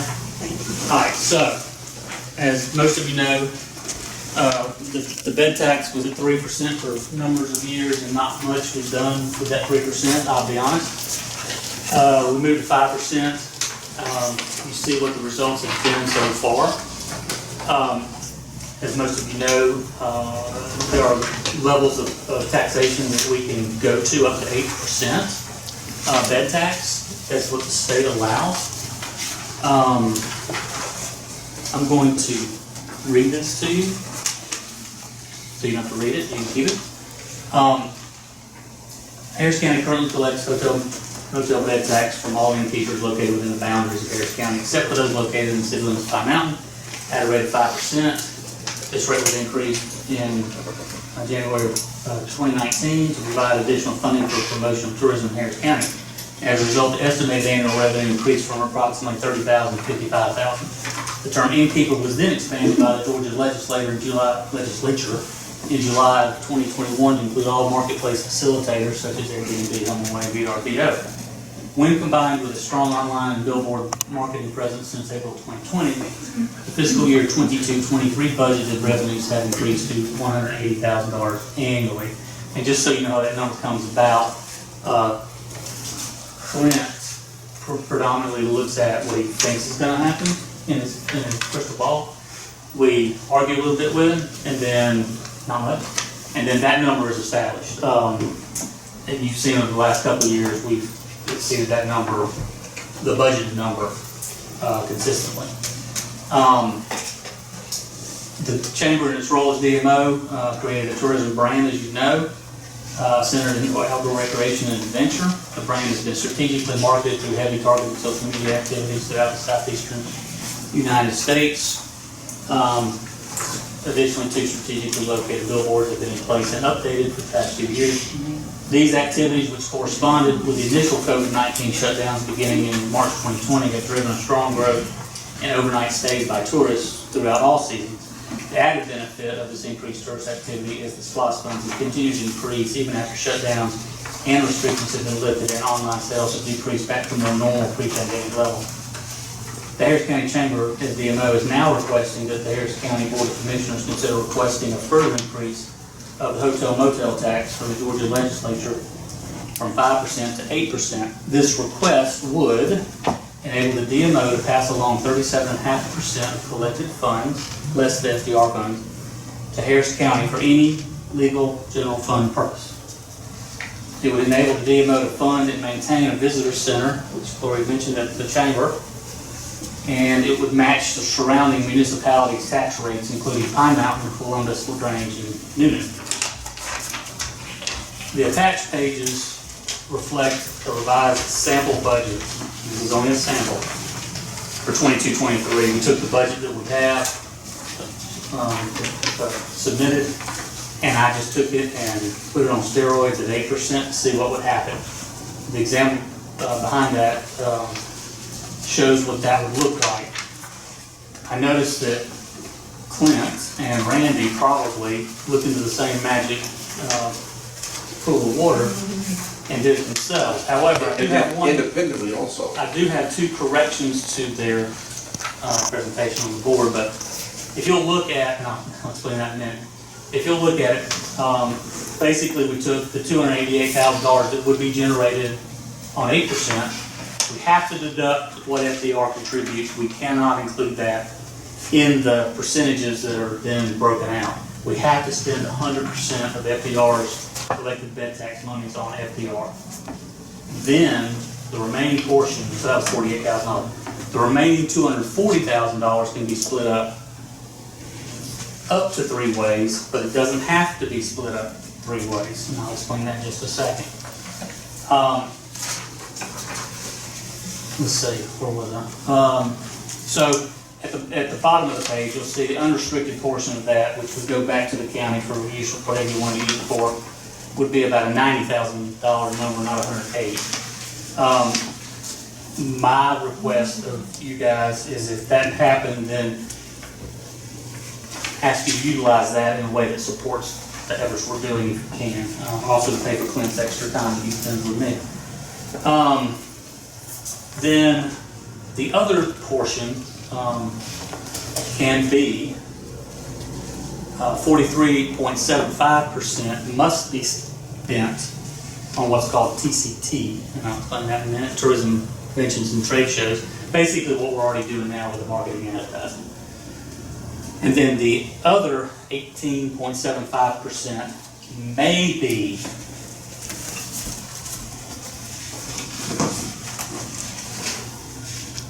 it's a maybe. I'll explain that in just a second. It may be spent on tourism product development. That usually revolves around event centers, arenas, that kind of thing. For the purposes of what I did here, because you'll see on the next 3 pages, this is from the DCA's website. It's their PowerPoint presentation about bed tax dollars. You will see, Rain, I didn't highlight yours, I'm gonna give you the highlighted copy on the last page at 8%. Which highlighted? So here it is. This is where I wanted to make sure we got some clarity because I had heard that the belief was that it had to be spent on facilities and that the reporting requirements were notoriously laborious if you went to 8%. That is not true. You must spend 43.75 or more on the HMT, which is the stuff that we do, of the TCT. You may spend up to 18.75, and otherwise, if you don't spend it for that, you have to use it in the TCT, which is what we're already doing. So if you do the math, which I'm gonna do, these two numbers match exactly what we're already doing. It's no different, it's 5%. That number, 37.5% of 8% is 3%. So the increase of the bed tax from 5% to 8% does nothing different for us to a point, and I'll explain that in a minute. Gives the county 90 grand, which is gonna be more than that, by the way, but with no promises. You guys can put that in your own budget, and there's no restrictions on the spending of that $90,000. Or we could allot it all to you. You could do that. We can have that conversation another time, but I would say to you right now, we don't need it. We're struggling figuring out how to spend the overages because we didn't budget for it. One of the challenges from a timing standpoint that Clint and I have is each sees an overage that includes the monies that get received after quarter end, back into the quarter end, but we haven't spent those money because we ain't gonna spend money before we get it. So that's been a rolling number. What did we agree on the other day? What did I say that you agreed on? $42,000 is the excess, which is backs into that number that you talked about.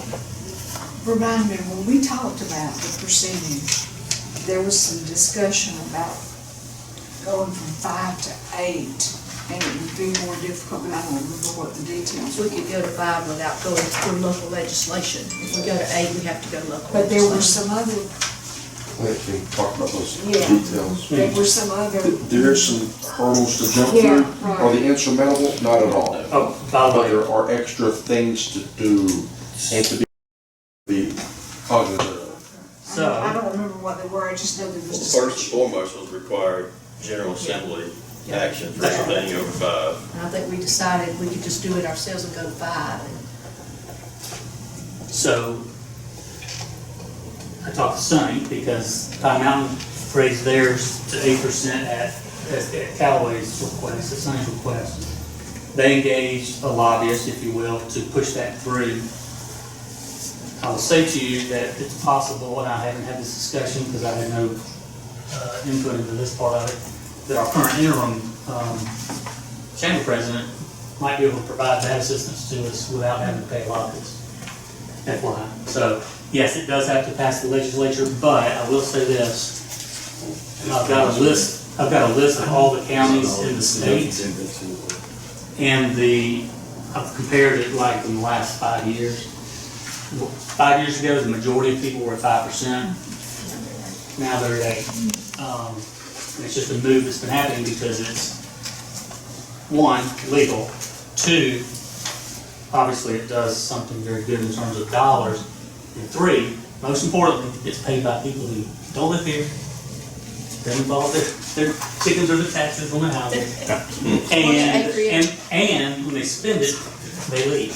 And then somebody else comes and takes their place. So, and I'll give you some more information too if you want contact here. Jackson Lilly, who's with the DCA, you know Jackson? Well, I asked him, sent me some information, and 24 counties are currently at the 8% as of middle of May.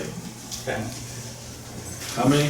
24. 24? That means 24 that are tourist heavy. So Right. you got some counties, they don't need it because they don't have anything to Well, sell. you would think that there's some counties that aren't necessarily They're not tourist counties. That's right.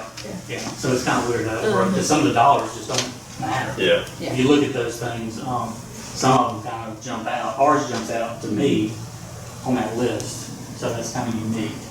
Of course, Pine Mountains is in there at $600,000 a year, but that's good for us because Troop County's at 8%, but Well, they have only Great make Wolf. $50,000. Great Wolf City, the Grange, Oh, that's right. that's right. City of Grange is at, they're at 8%. and their dollars And theirs is, are pretty, yeah, $3 million. it's $1 million something, I think. Yeah.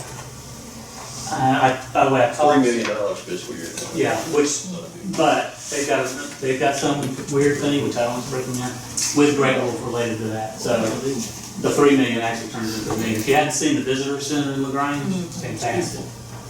And we're not gonna do that, at the chamber, not that fantastic. We'll be nicer. It'll be fantastic. Yeah, won't be that. So anyway, that's the ask, but Jackson Lilly, what I did with him basically was, I said, I sent him that current budget and the revised budget at 8%. And I said, while we realize that no change can truly be made until the next legislative session, which is January 2023, we'd like to prepare accordingly. Please look at these comparisons in general. Let me know if it appears expenditures are categorized in the proper restricted bucket.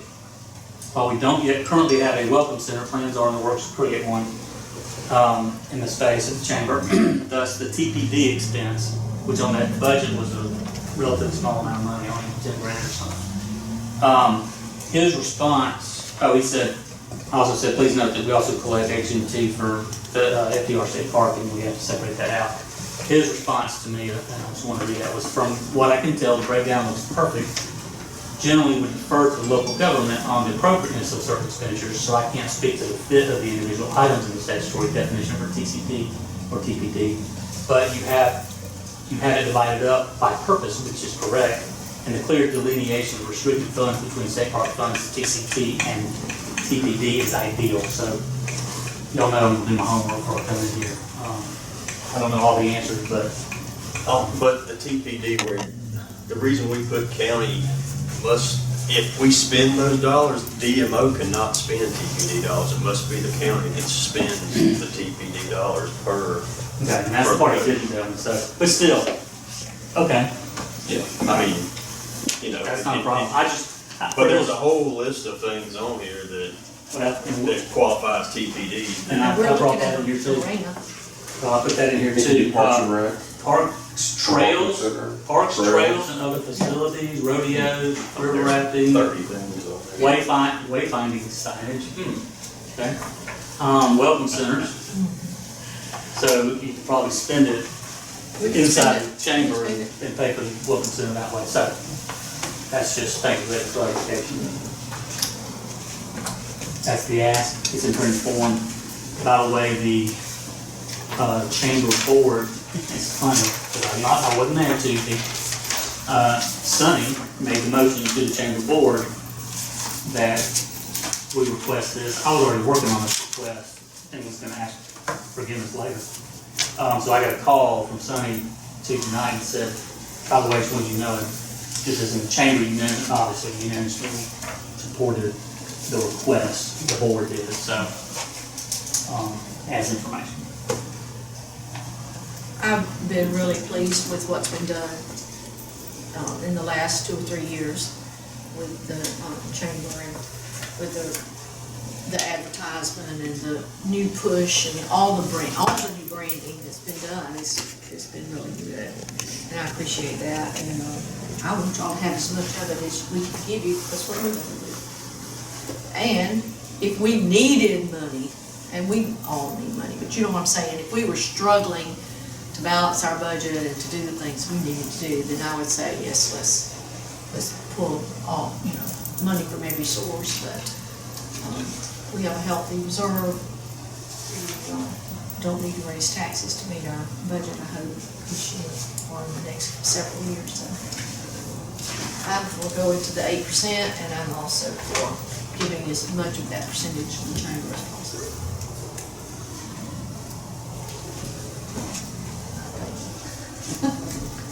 And we'll work together if y'all decide to do that. And what we're passing out is all the cities and counties in Georgia and their rate and how much they've been getting every year. It's quite an interesting read. It's stapled around corner, so I apologize, but I was trying to get it done. It's quite interesting. You know, Right. there's one county at 2%. Wow. 2%. No, it's a city. A city. Who is that? That's even worse. Did they have- Unadilla. How Unadilla, many Georgia. tourists do they have? Dooley County. Dooley County. So- They're all self-contracted. So- The big jig is held there. Oh, okay. I've been there. So this is just, when you go home tonight, just read this, it's quite interesting, because I look at Troop County, oh my God, they're only $20,000? What, you have to go to the LaGrange, that's where the money is. That's right. So, the cities have the big money, the counties not so much. Well, again, the thing I like to suggest about it is, on this part is, we can continue to operate at that 5% level, because we ain't spending all yet anyway. Give the county back, that 3% additional to use if you choose to use it. Or if you need to go there for whatever reason, I know $90,000 is not gonna change y'all's budget dramatically, but for any special uses, that are related to anything, it doesn't matter. And like Clint said, on my TPD part, is I was assuming that if we spend any money in TPD, that we just have to spend it for us. So if that was the case, on something specific. Really, from the county side, as far as if we went to this, the one major thing is the General Assembly asked. The second thing, the reporting doesn't change as long as it's, because the unrestricted, we don't even have to report. We can do whatever we want to with. The TCT is what we currently do already. It'd just be more money to report. And then if we did a TPD project, that would be the only thing different. And the reporting of it, I've already looked over, it's essentially the same as what we already do, so we're not really adding that much more, as long as the report coming in. They look good.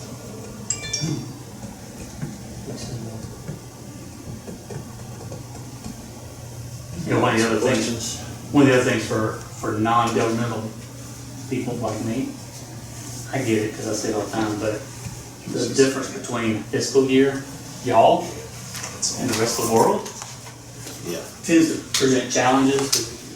Previously what we were doing, I think, if I'm wrong, is the chamber was budgeting its annual budget and including the tourism piece in that annual budget. Well, that was January to December.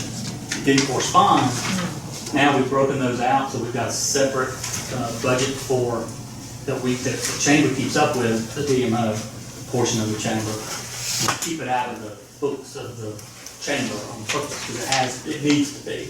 And then any overhead costs that are paid back to the chamber for rent, salary, whatever, because the salary folks there can get benefits through the chamber, we're gonna have this chamber employees, but it's basically a reimbursement for that. And that's the only item that appears in the budget for the chamber now is that expenditure piece, not the revenue, and not all the other stuff that gets done. I serve on DCA's Hotel Motel Tax Review Committee, so people can come and say, we don't think our hotel motel tax is being spent wisely, and they present that to us, and then we're part of that arbitration. And recently we had a case, and they came back and said, please don't make us do what you said. And we said, yeah, you gotta do it. So it's pretty tough.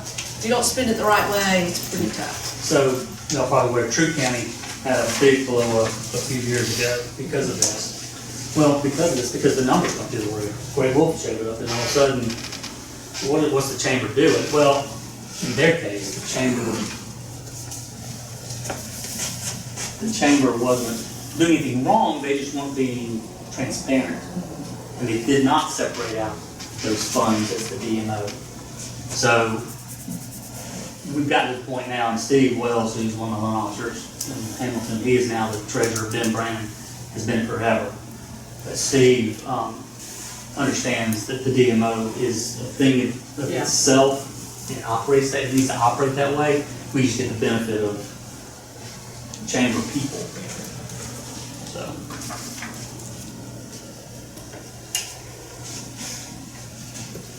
So I guess if the board wants to entertain the idea of going from 5% to 8%, that requires local legislation.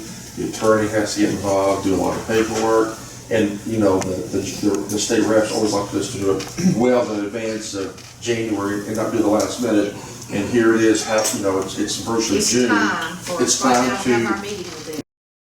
to do this paper thing. Because as y'all know, local legislation, if the local delegation supports it, the General Assemblies are passive.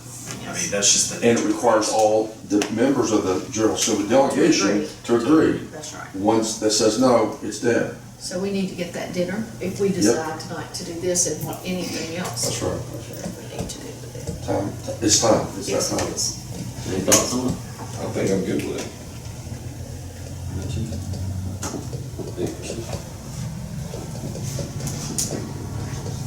Becky, to your point, the other thing we talked about when we discussed this before was not only the local legislation, was we were trying to draw people here at that time, because, that was, it was at a time when we didn't know people were coming because of the pandemic, I think. And so we kept it at 5. We didn't want to go to 8 at that time. I think that was our conversation too. Was that we wanted to be one of the cheaper places, I think, was what we talked about. Was we didn't want that to be a hindrance during a time when people may not come. And interestingly enough, Interesting enough, they more came. that is invisible to most folks. When they book something, they're not gonna book it because there's. That's right, they don't even 3% know, difference in they just pay tax. the. That's right. And again, nobody from around here was, their money's green too, so. And we're certainly paying it in all the other places we go. That's right. Well, I mean, yeah, if you go to LaGrange or Columbus, you're paying it because they're already there. Troopers go, whatever. It's kind of like years ago with the cable tax. Everybody was at the 5% and we were still at 2%. You know, I mean, It's a franchise fee. yeah.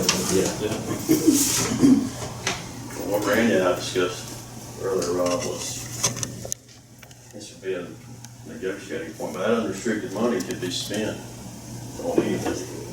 And if we, as the county, kept a portion of that could fund economic development and other things Well, that's, on an ongoing basis, as long as those numbers were. yeah. That's kind of what we don't do.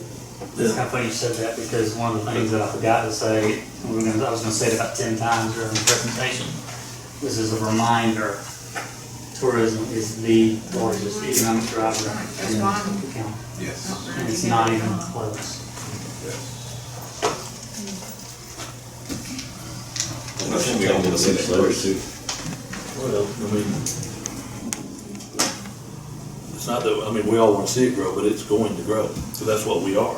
I mean, we're But tourism. now they know we're here. That's what I'm saying, we're tourism. I mean, we've always had FDR Take Park, we've had Callaway, we're tourism, that's what we are. I mean, there's no denying it. And we shouldn't shy away from it, we shouldn't be embarrassed by it. That's just who we are.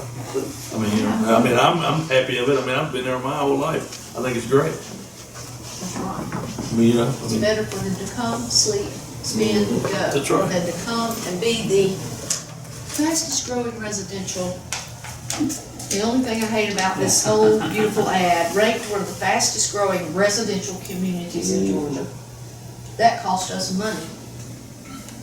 Whereas tourism pays. yeah, but we're growing residentially because, as she just said, she came here as a tourist and decided she liked it and decided to stay. I'm one of those people. So we don't want to kick out those good people. No, but I'm just But you saying don't want that fastest landscape to growing. I'm just saying. I'd like to not be the fastest growing. Yeah. I'd like Well, to be. you don't want that landscape to change that will bring you here and want to stay. That's right. Right, right. This is a beautiful ad. I was very much impressed with it. Yeah, Andy does a great job. And I did talk to oh shoot, don't watch this on TV. The person that's head of the LaGrange, Visit LaGrange, she was at Callaway for years. I went to her daughter's wedding, and now I can't remember her name.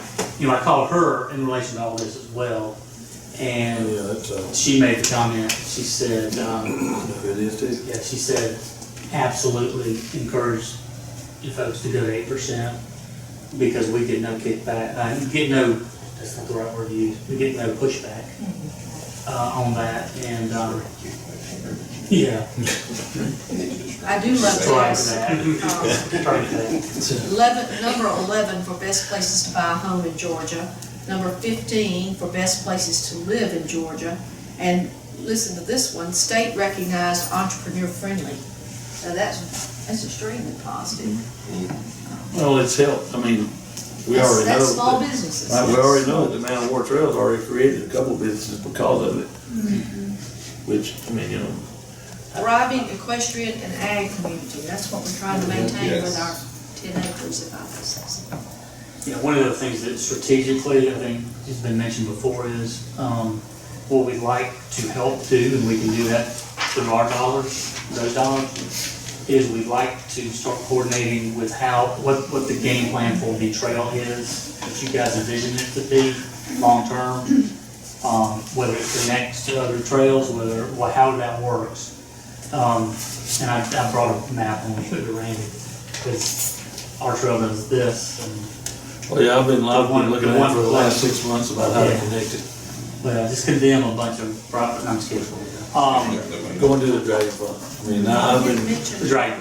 I've been looking. And it's also interesting to see on their map that they've got specified parking areas as well for that, of that trail, which we don't have yet. So it'd be interesting. I'd like for us to be part of the conversation to help with that, with five people that really know what they're doing, not us, but trail folks. Parking locations, places to put through. The Path, I think the Path Foundation is what it's called. I do think if we go to 8%, then we probably ought to keep 3%, because as Clint said, it's unrestricted, so there might be something that we could use that money to augment or help support what we're trying to support, whether it's economic development, whether it's tourism, whatever it may be. You know, I mean, because that might be a thing to, you know, whereas y'all could do it, but we could do it. You know, and we know we'd have that money there. Well, and I'll say this, the look that would give to the community would be pretty key in my opinion. Be supportive of the community. And it would not be coming out of the normal general budget, which is from other sources. We're here, maybe I'll look at it, that's all.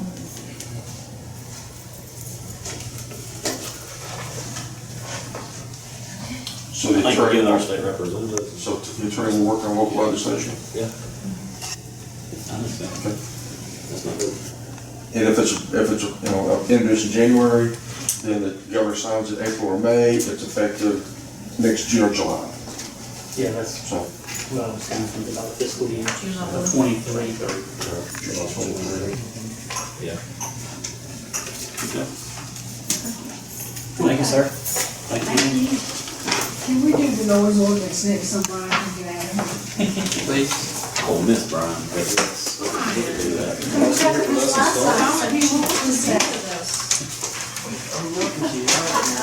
Sit here and start with us.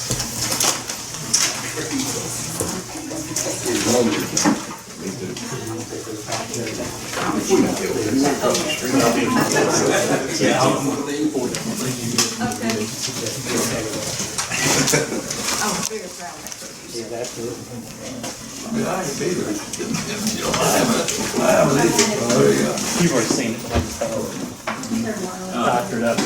Hey, Gloria, let's go. Connie, need help? Thanks, guys. Those are for Randy. Those are y'all's. extra copies. Bye, y'all. All right, on to the noise ordinance, number 7 on our agenda. So Brian I'm just sitting around, I want to see what y'all are proposing or any questions y'all may have or what you currently have. can, We're not. We don't currently have a noise. Yes, we do. Well, tell me what it Okay, says. we have, it's under outdoor entertainment. Okay, It basically falls, because I've been told over and over, we don't have a noise no, ordinance. that is not true. But not, we don't have one that's applicable to. To situations. chickens. No, Roosters. roosters. All right, tell me what it And says. we don't probably ever wanna leave that way, because when you gonna shut the cows up, when you gonna shut the I donkeys understand up? that. Well, tell me what it says. Which donkey? It talks about, entertainment means any noise or music emanating from or produced by any person, group, instrument, or instrumental recording, or blah, blah, blah, blah, blah. Where an admission fee or remuneration is paid, and regardless of whether for profit or charity. Outdoor means that it's on the exterior of the building, and it's not limited to any amphitheater, pavilion, porch, veranda. Anything like that is fair game. Excluded from this definition of entertainment herein, any music played over an installed music system solely during the dining of the customers in a restaurant and played at a level less than normal conversation. Any music or noise at private social functions such as wedding receptions, barbecues, and the likes. Private. It affects that. No, it does It does not. not, okay. Excluded from this definition. So I'm having a band play on my front porch next Friday night. Have at it. It's excluded. It's I've excluded. invited all the neighbors anyway. Any music or noise from any school events or school athletics. Any noise or music from the use of any public I don't believe property. that part's true about the sports.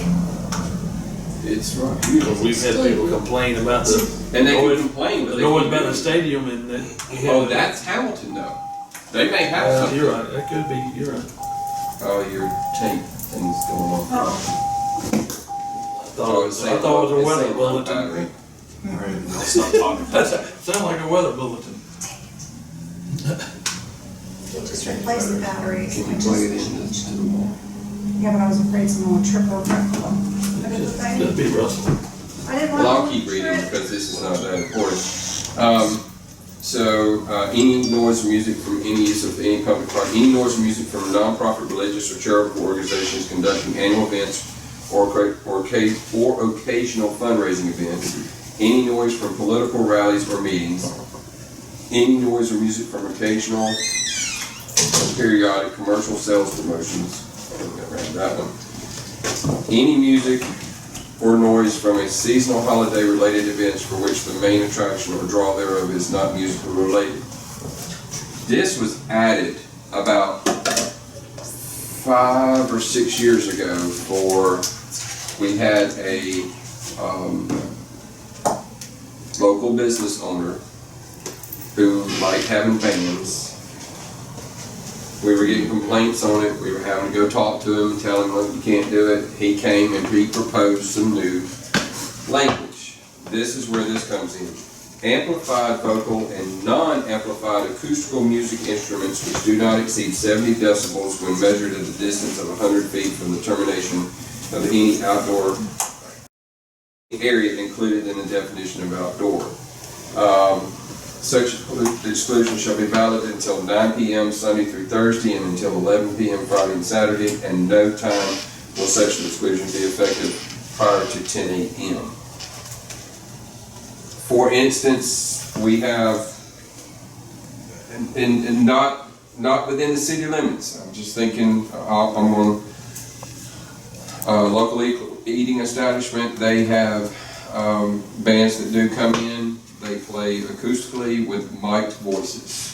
As long as they don't reach those 100 decibels, we're okay. I have a decibel meter that Nancy has, and we have used it before. We were having a problem with one. We actually took him to court because he wouldn't stop.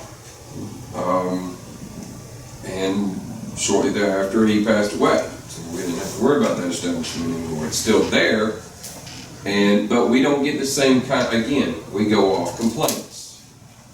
So if somebody, and we've had people shooting guns in the past, we've had people having weddings, fireworks, parties, whatever. If it's at a private function, there's nothing I can do. If it's at a eating establishment or if it's at a restaurant or a commercial location and they're promoting something, If they're violating that last part, that's when we kick in.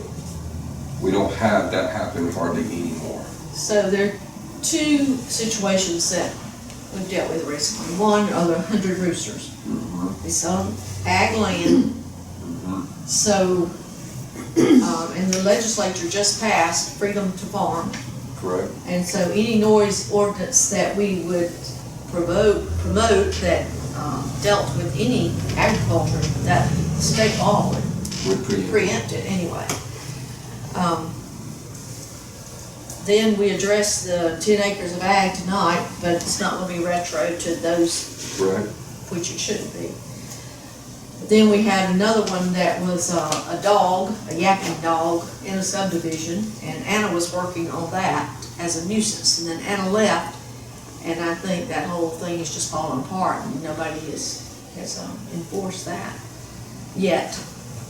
So I don't know what to do about those things. I don't know that we can do anything about either of those two issues, other than Well, making it the nuisance, but I do think that we can expand our nuisance ordinance to animals other than cats and dogs. Just be careful with that. I know. Because we are an large agricultural based area. You're gonna tell the, We're pushing to keep it. and we're pushing to keep it that way. You better, are you gonna say something I'm about the talking about donkeys in and the cows residential. and? I'm not talking about in residential, Well, because you're gonna. They're not, this one that we're I know, talking about is the not a roosters are not. residential. I don't know about the dog, I think the dog is. Now, the dog could fall under the nuisance clause, because that is in the ordinance.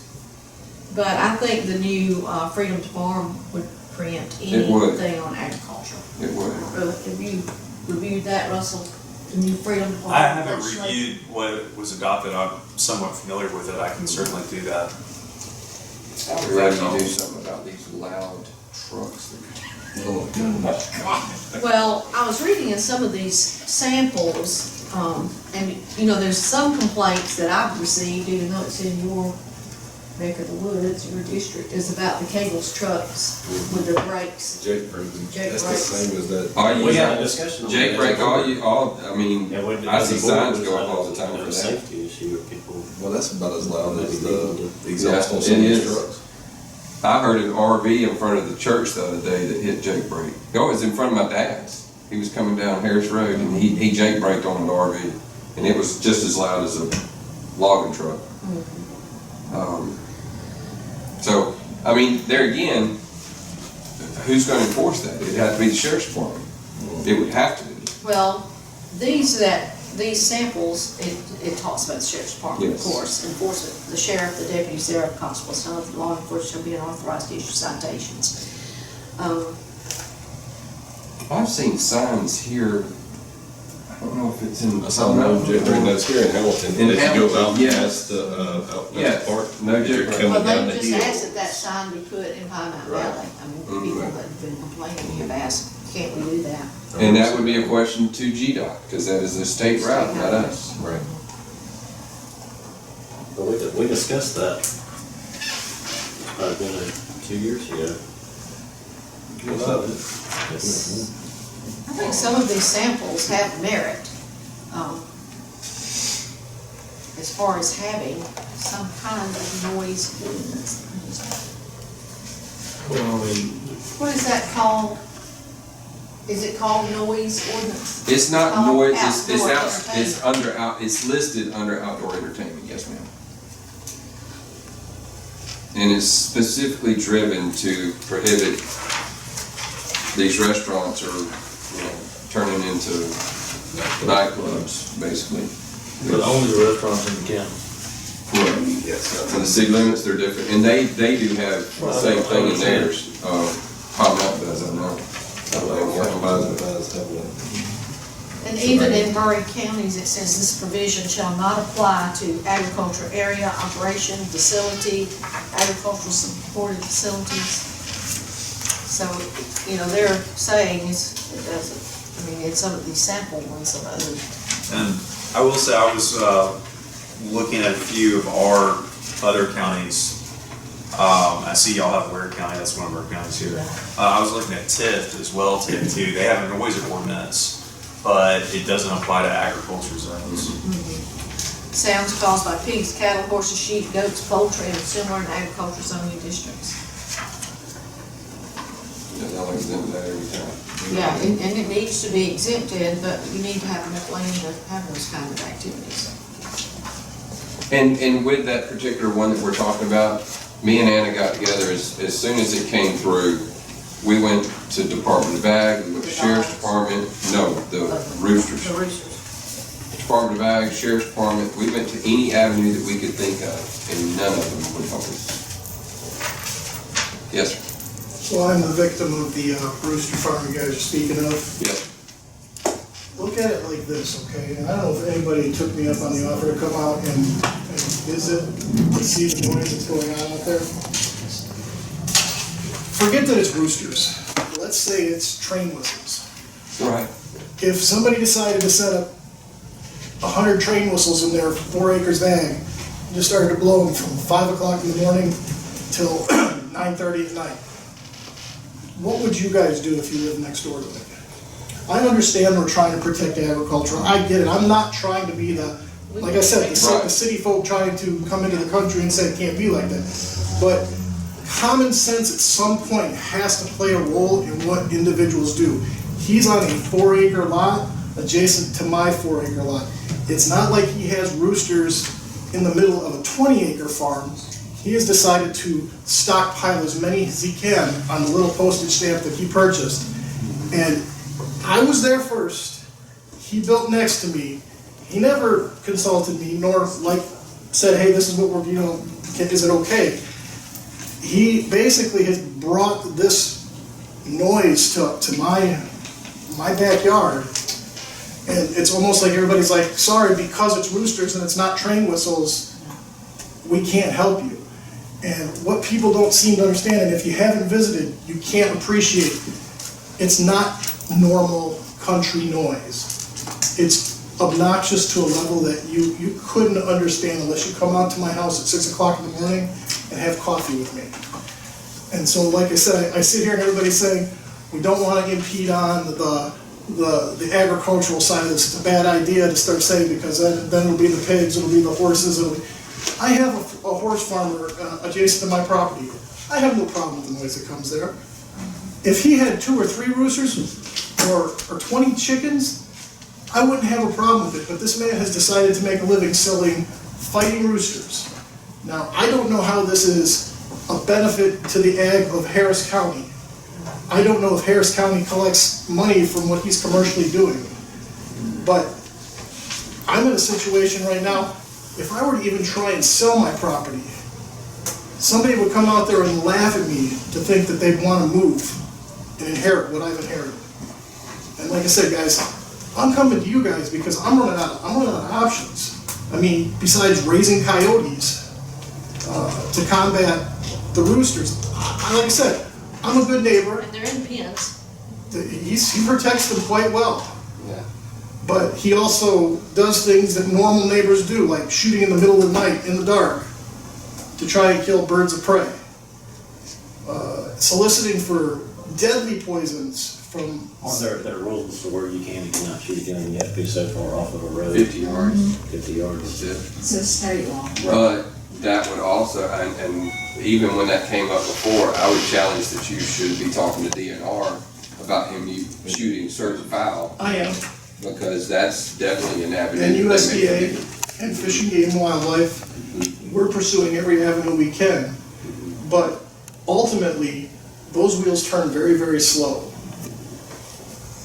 The fact that it's, like I said, we're not trying to prevent agricultural noise in our neighborhood, but at some point, common sense and logic says stockpiling 50 to 100 roosters at any given time in your backyard and expecting your neighbors to be okay with that noise is okay.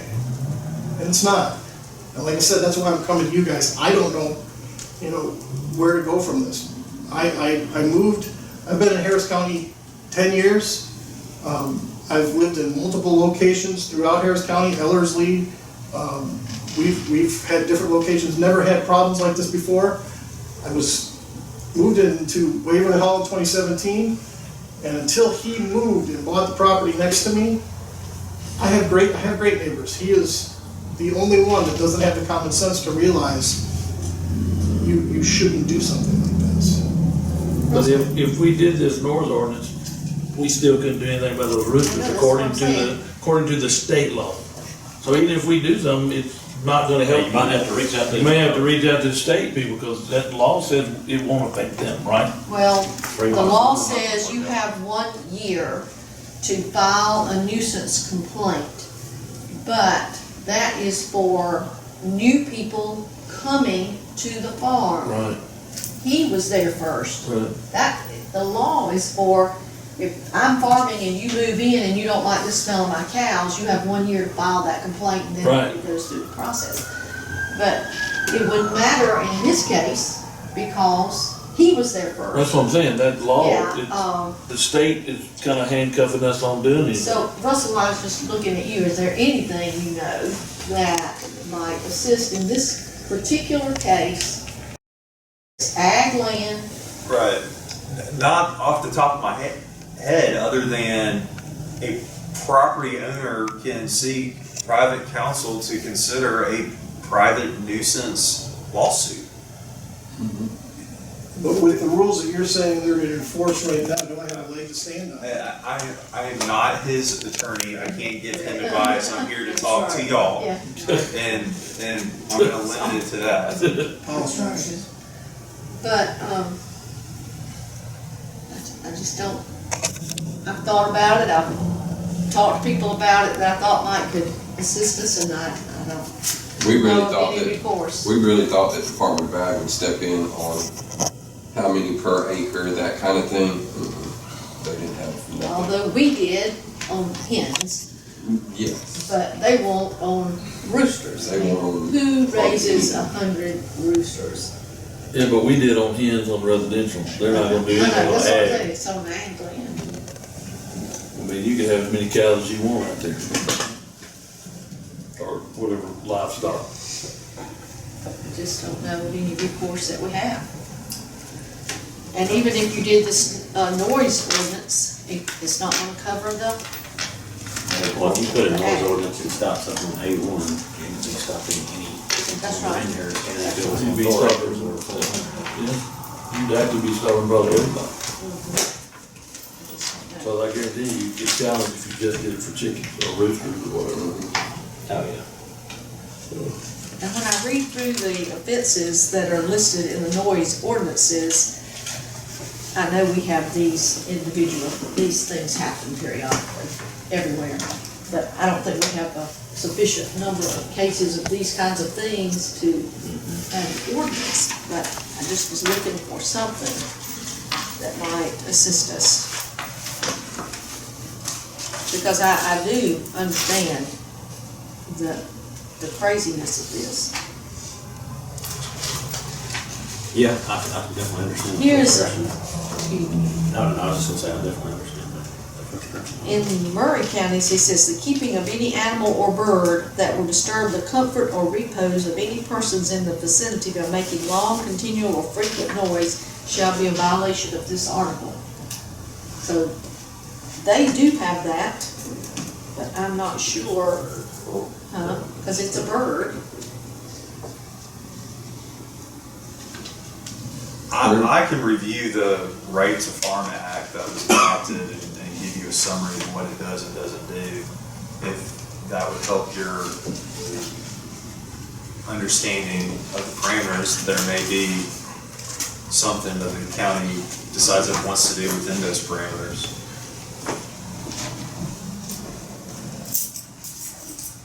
The keeping of any animal or bird that will disturb, is Murray County one of your counties? No. That will disturb the comfort or repose of any persons in the vicinity. I mean, that right there. Yeah, but that would be, But I don't know if now with the new right to farm, if this would be. Right. well, that would open it up, somebody going and start complaining about people that's got 10 acres or 20 acres with cows too. But it says any That animal. seems pretty arbitrary. Yeah, that's what I'm Yeah, saying. that's, I mean, I don't know how to. I'll tell you, in general, noise ordinances are hard to enforce in the first place. And the devil's always in the details, and then it gets very complicated. I mean, you're talking about, the Tiff County one, you've got these different decibel levels for different times of the day and different zoned areas, and it really becomes, Onerous. yes. Well, if you don't mind looking into the, Yeah, I'll provide a summary of how that act affects the local government's ability, if at all, from a noise standpoint. But again, I mean, Georgia law does allow private property owners to bring nuisance claims against other private property owners. okay. Thank you, sir. All right. Thanks for sticking around, bro. You need to stay for the Ag Center master. You need to stay for the Ag Center master plan. I thought you were going to get sandwiches across the street. Stay for the Ag Center master plan. Hey, it's code. It's code enforcement. On the lost negotiations, what you got for us on that, Randy? Okay, it's that time that every 10 years, after every decennial census, all the counties and cities in Georgia have to renegotiate their lost certificate of distribution among its cities. The current certificate of distribution and the 1% sales tax authorization will expire this December. Therefore, a new certificate of distribution is needed. State law requires the county to commence negotiations with the cities by July 1st of this year and have all negotiations concluded within 60 days, or submit to non-binding arbitration, mediation, or other means to resolve the conflict. So to begin lost negotiations with the cities that require it is suggested to send them a letter via email and the U.S. Postal Service inviting them to an initial meeting on Tuesday, June 14th at 5:30 at the library. Begin renegotiations. If an agreement can be reached at this meeting, no further meetings will be necessary. And the new certificate of distribution will begin January 1st. You can see all the cities and the unincorporated areas 2020 population from the internet and U.S. Census information. And then, like the city of West Point, their total is 3,871, and I just made a good guess of half of that is in the county. Is that a good guess? Don't know. Sent emails to the city of West Point and they never answered. So that 1936 is half of their total city population resides in Harris. Again, that's a good guess. So you can see the percent of total population and the percent of the current loss proceeds each of the cities receive. And the last column is what they're currently. Receiving, yes. So you can see the total percent of total population versus total percent of their current lost allocation. And then here's a sample letter that we have the board agrees we can send all the cities tomorrow. You can see the state law, the yellow portion is the relevant part, and the current certificate of distribution is in the back. Randy, refresh my, where you wanna hear? No, I was in here 10 years. It just seems like.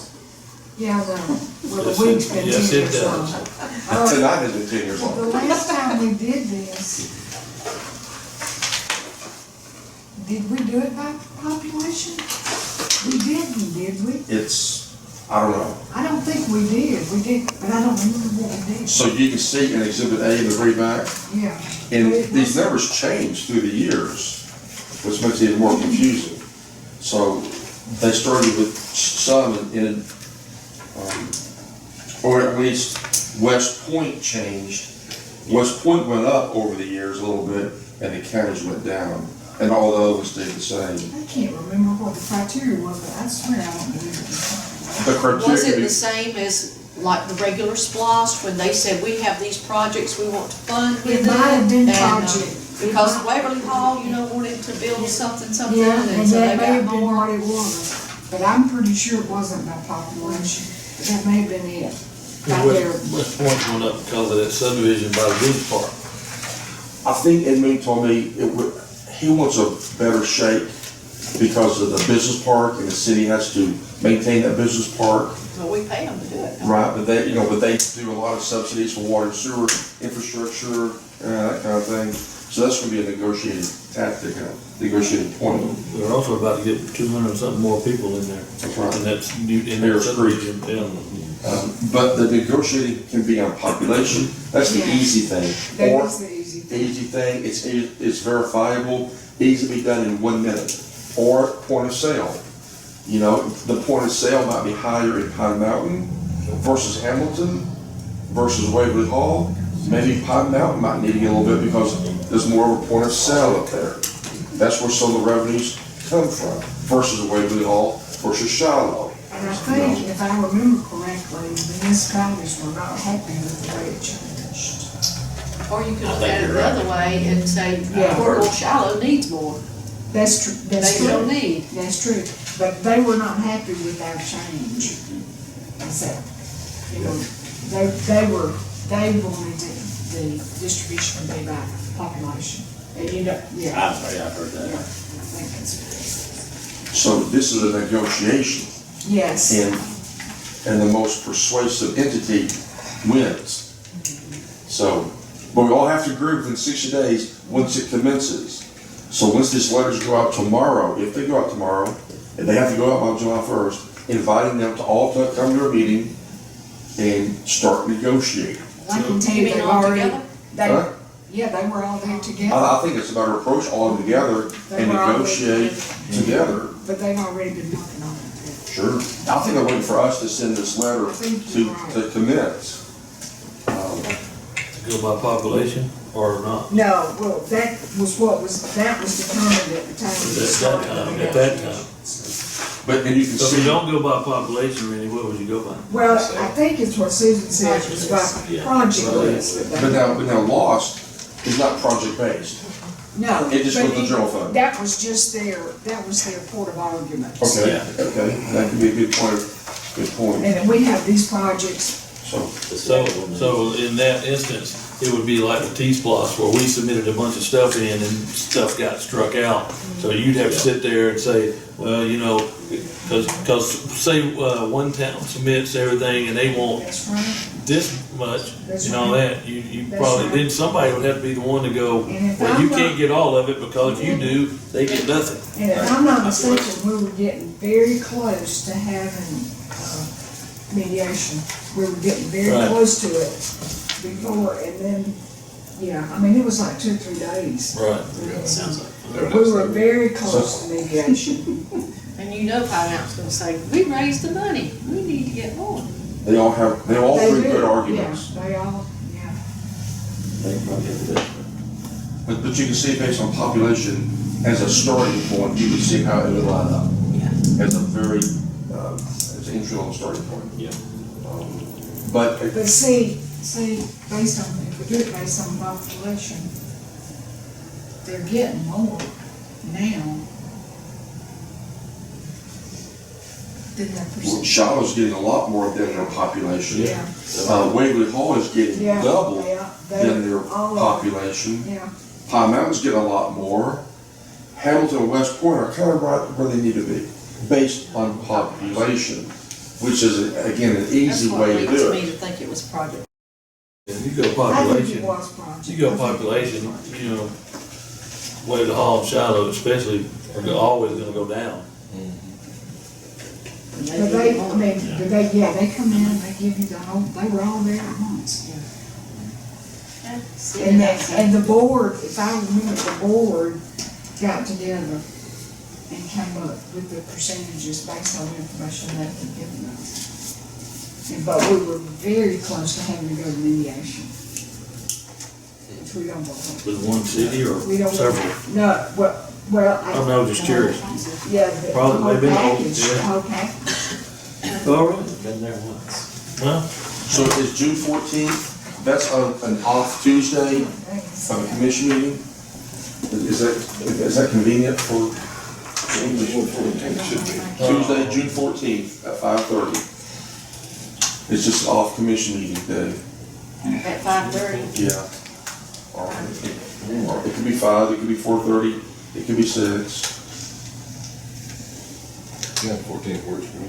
There'd be no food, I can probably. No. do that. no Well, like food. tonight, Yeah, it's just to keep the conversation going. just to keep it moving and I shaking. have to eat.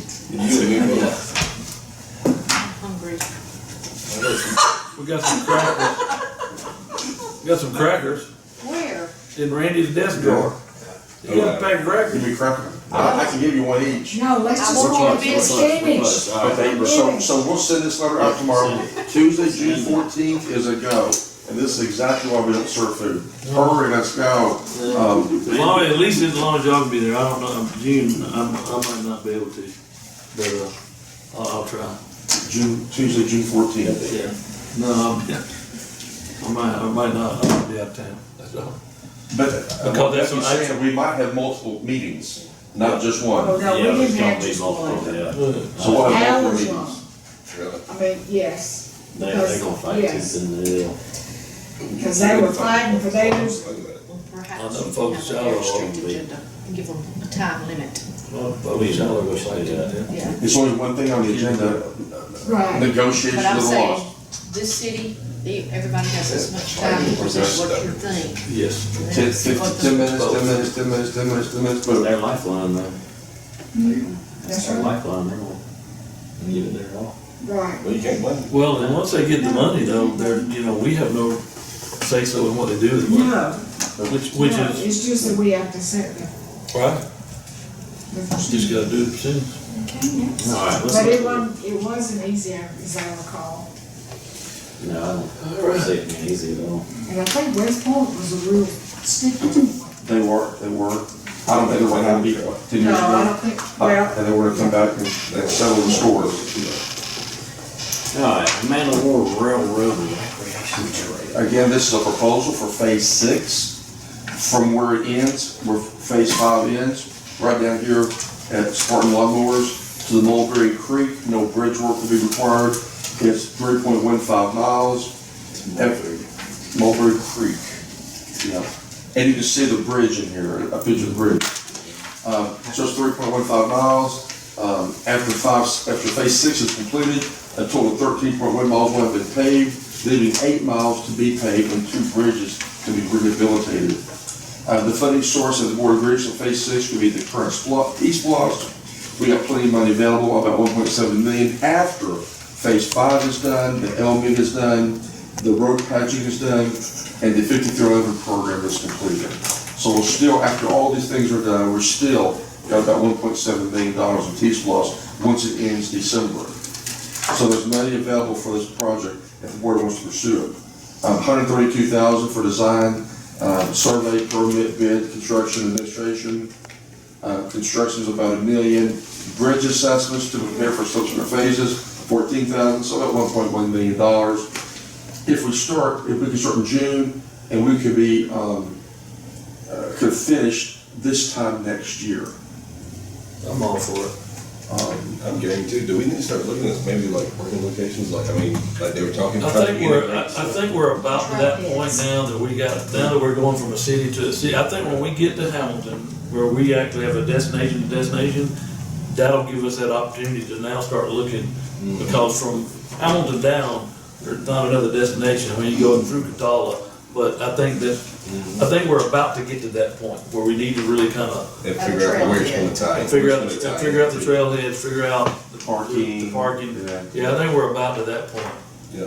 Because when we go past Hamilton, we're All gonna we get own there. is, No, we're going past Hamilton. No, We're I'm saying, not looking gravel, no. yeah. But what we're using public parking, happen to be here, there, and yonder. Right. So we don't have any structured trailheads. Right. But once we leave here, We're gonna have to. we're gonna be trailheads. Yeah. And from this point on, we're gonna be impacting people's property in front of their occupied residence. Right. Well, and that goes back to, the thing with the chamber, the 8%, that 90,000, if that goes through, would help us do the trailheads, or give us an option to keep promoting the tourism for this. And if T-SPLOST is passed next week, Well, that'll help. then there's $5 million, there's $8 million. I think there's $8 million in T-SPLOST to do the railroad trails, and that would finish the railroad trails from Mulberry Creek all the way to the end, the 2 bridges, and a bunch of trailheads. Yeah. So that's the game plan. Yeah. But then that T-SPLOST money, if it's approved next week, won't be available until 24, 2025. Yeah, that'll give us a chance to start looking at where we want the trailheads to be and Just And design. have the tie-in. have them tie in, do all that stuff, yeah. Okay, so I'm gonna put this in the budget. In the ag center, that's seasonal thing. Yeah, it's 8:30. Well, Before 8:30. a group of people assigned themselves to a committee at one time and came up with a design. And since that time, that design has evolved into, no, we don't want that, because they go to, where is it, Heard County, they go to, is that Franklin? Yeah, they have a beautiful one, Troop has a beautiful one, different ones have, and it's not just for the rodeo, you know, it's to bring tourism in on a regular basis for ag shows, 4-H, all kinds of things. And so, we had talked about having a committee to come up with a new plan with their new vision, because that particular plan doesn't reflect the vision that they currently have for what this might be. And so if you want recommendations for the committee, my recommendations would be, and I don't know how small or how large this committee needs to be, but whoever the president of the Cattlemen's Association, I think, should be on it. And currently, that's Jared Hubbard. Steve Morgan, since some of the discussion originally was to move 4-H to that location and have their offices there and a community garden and other things, I don't know if they still want that. And I don't know that Steve was so keen about it, even though it's in that original plan. And then, of course, the chamber because it will be a tourism piece. And Sandy Reams, because this has been his dream forever. So I think he needs to be part of that committee to inform him of his dream and whether or not that's reasonable. And then whoever else. And I don't know who else y'all want on the committee. Of course, it would have to be somebody from the county. I would say the recreation director. Recreation director. But I do think that once you hear their vision for it, that you would be impressed with their need and with the need for it and the desire to have it, based on the crowds that we bring for the rodeo. And they're talking weekend events that would bring a lot of campers, because people with horses come in their campers and their trailers, and not really a lot of them stay in hotels and motels, but they stay at State Park and they camp. So. Well, I'd like to see if we could ask Nancy to be on it, the committee, because she was one of the ones that was that's not the word, instrumental of the powwow. Yes. You know, when we had the powwow, I mean, she knows a lot about the powwow. And that was a weekend event. Oh, that brought a lot of tourism in here. So would y'all want to submit your members' names to Andrea? And we can put that on the next agenda for a formal appointment and maybe a formal vision, a formal intent. Here's what this committee is charged to do. And I assume it would be an ad hoc committee formed, and then once this master plan is completed, is there any funding needed? They're gonna visit, I'm sure. Like a master plan prepared by professional, well, that could be part of the Parks and Rec master plan. This could be incorporated into it. So that's 6. Do you want 6? 6. You were naming Members. you were naming positions and I was writing them down. So I have the president of the Cattlemen's Association, a The 4-H county person, extension agent, Steve Morgan. Steve Morgan. chamber, tourism person here.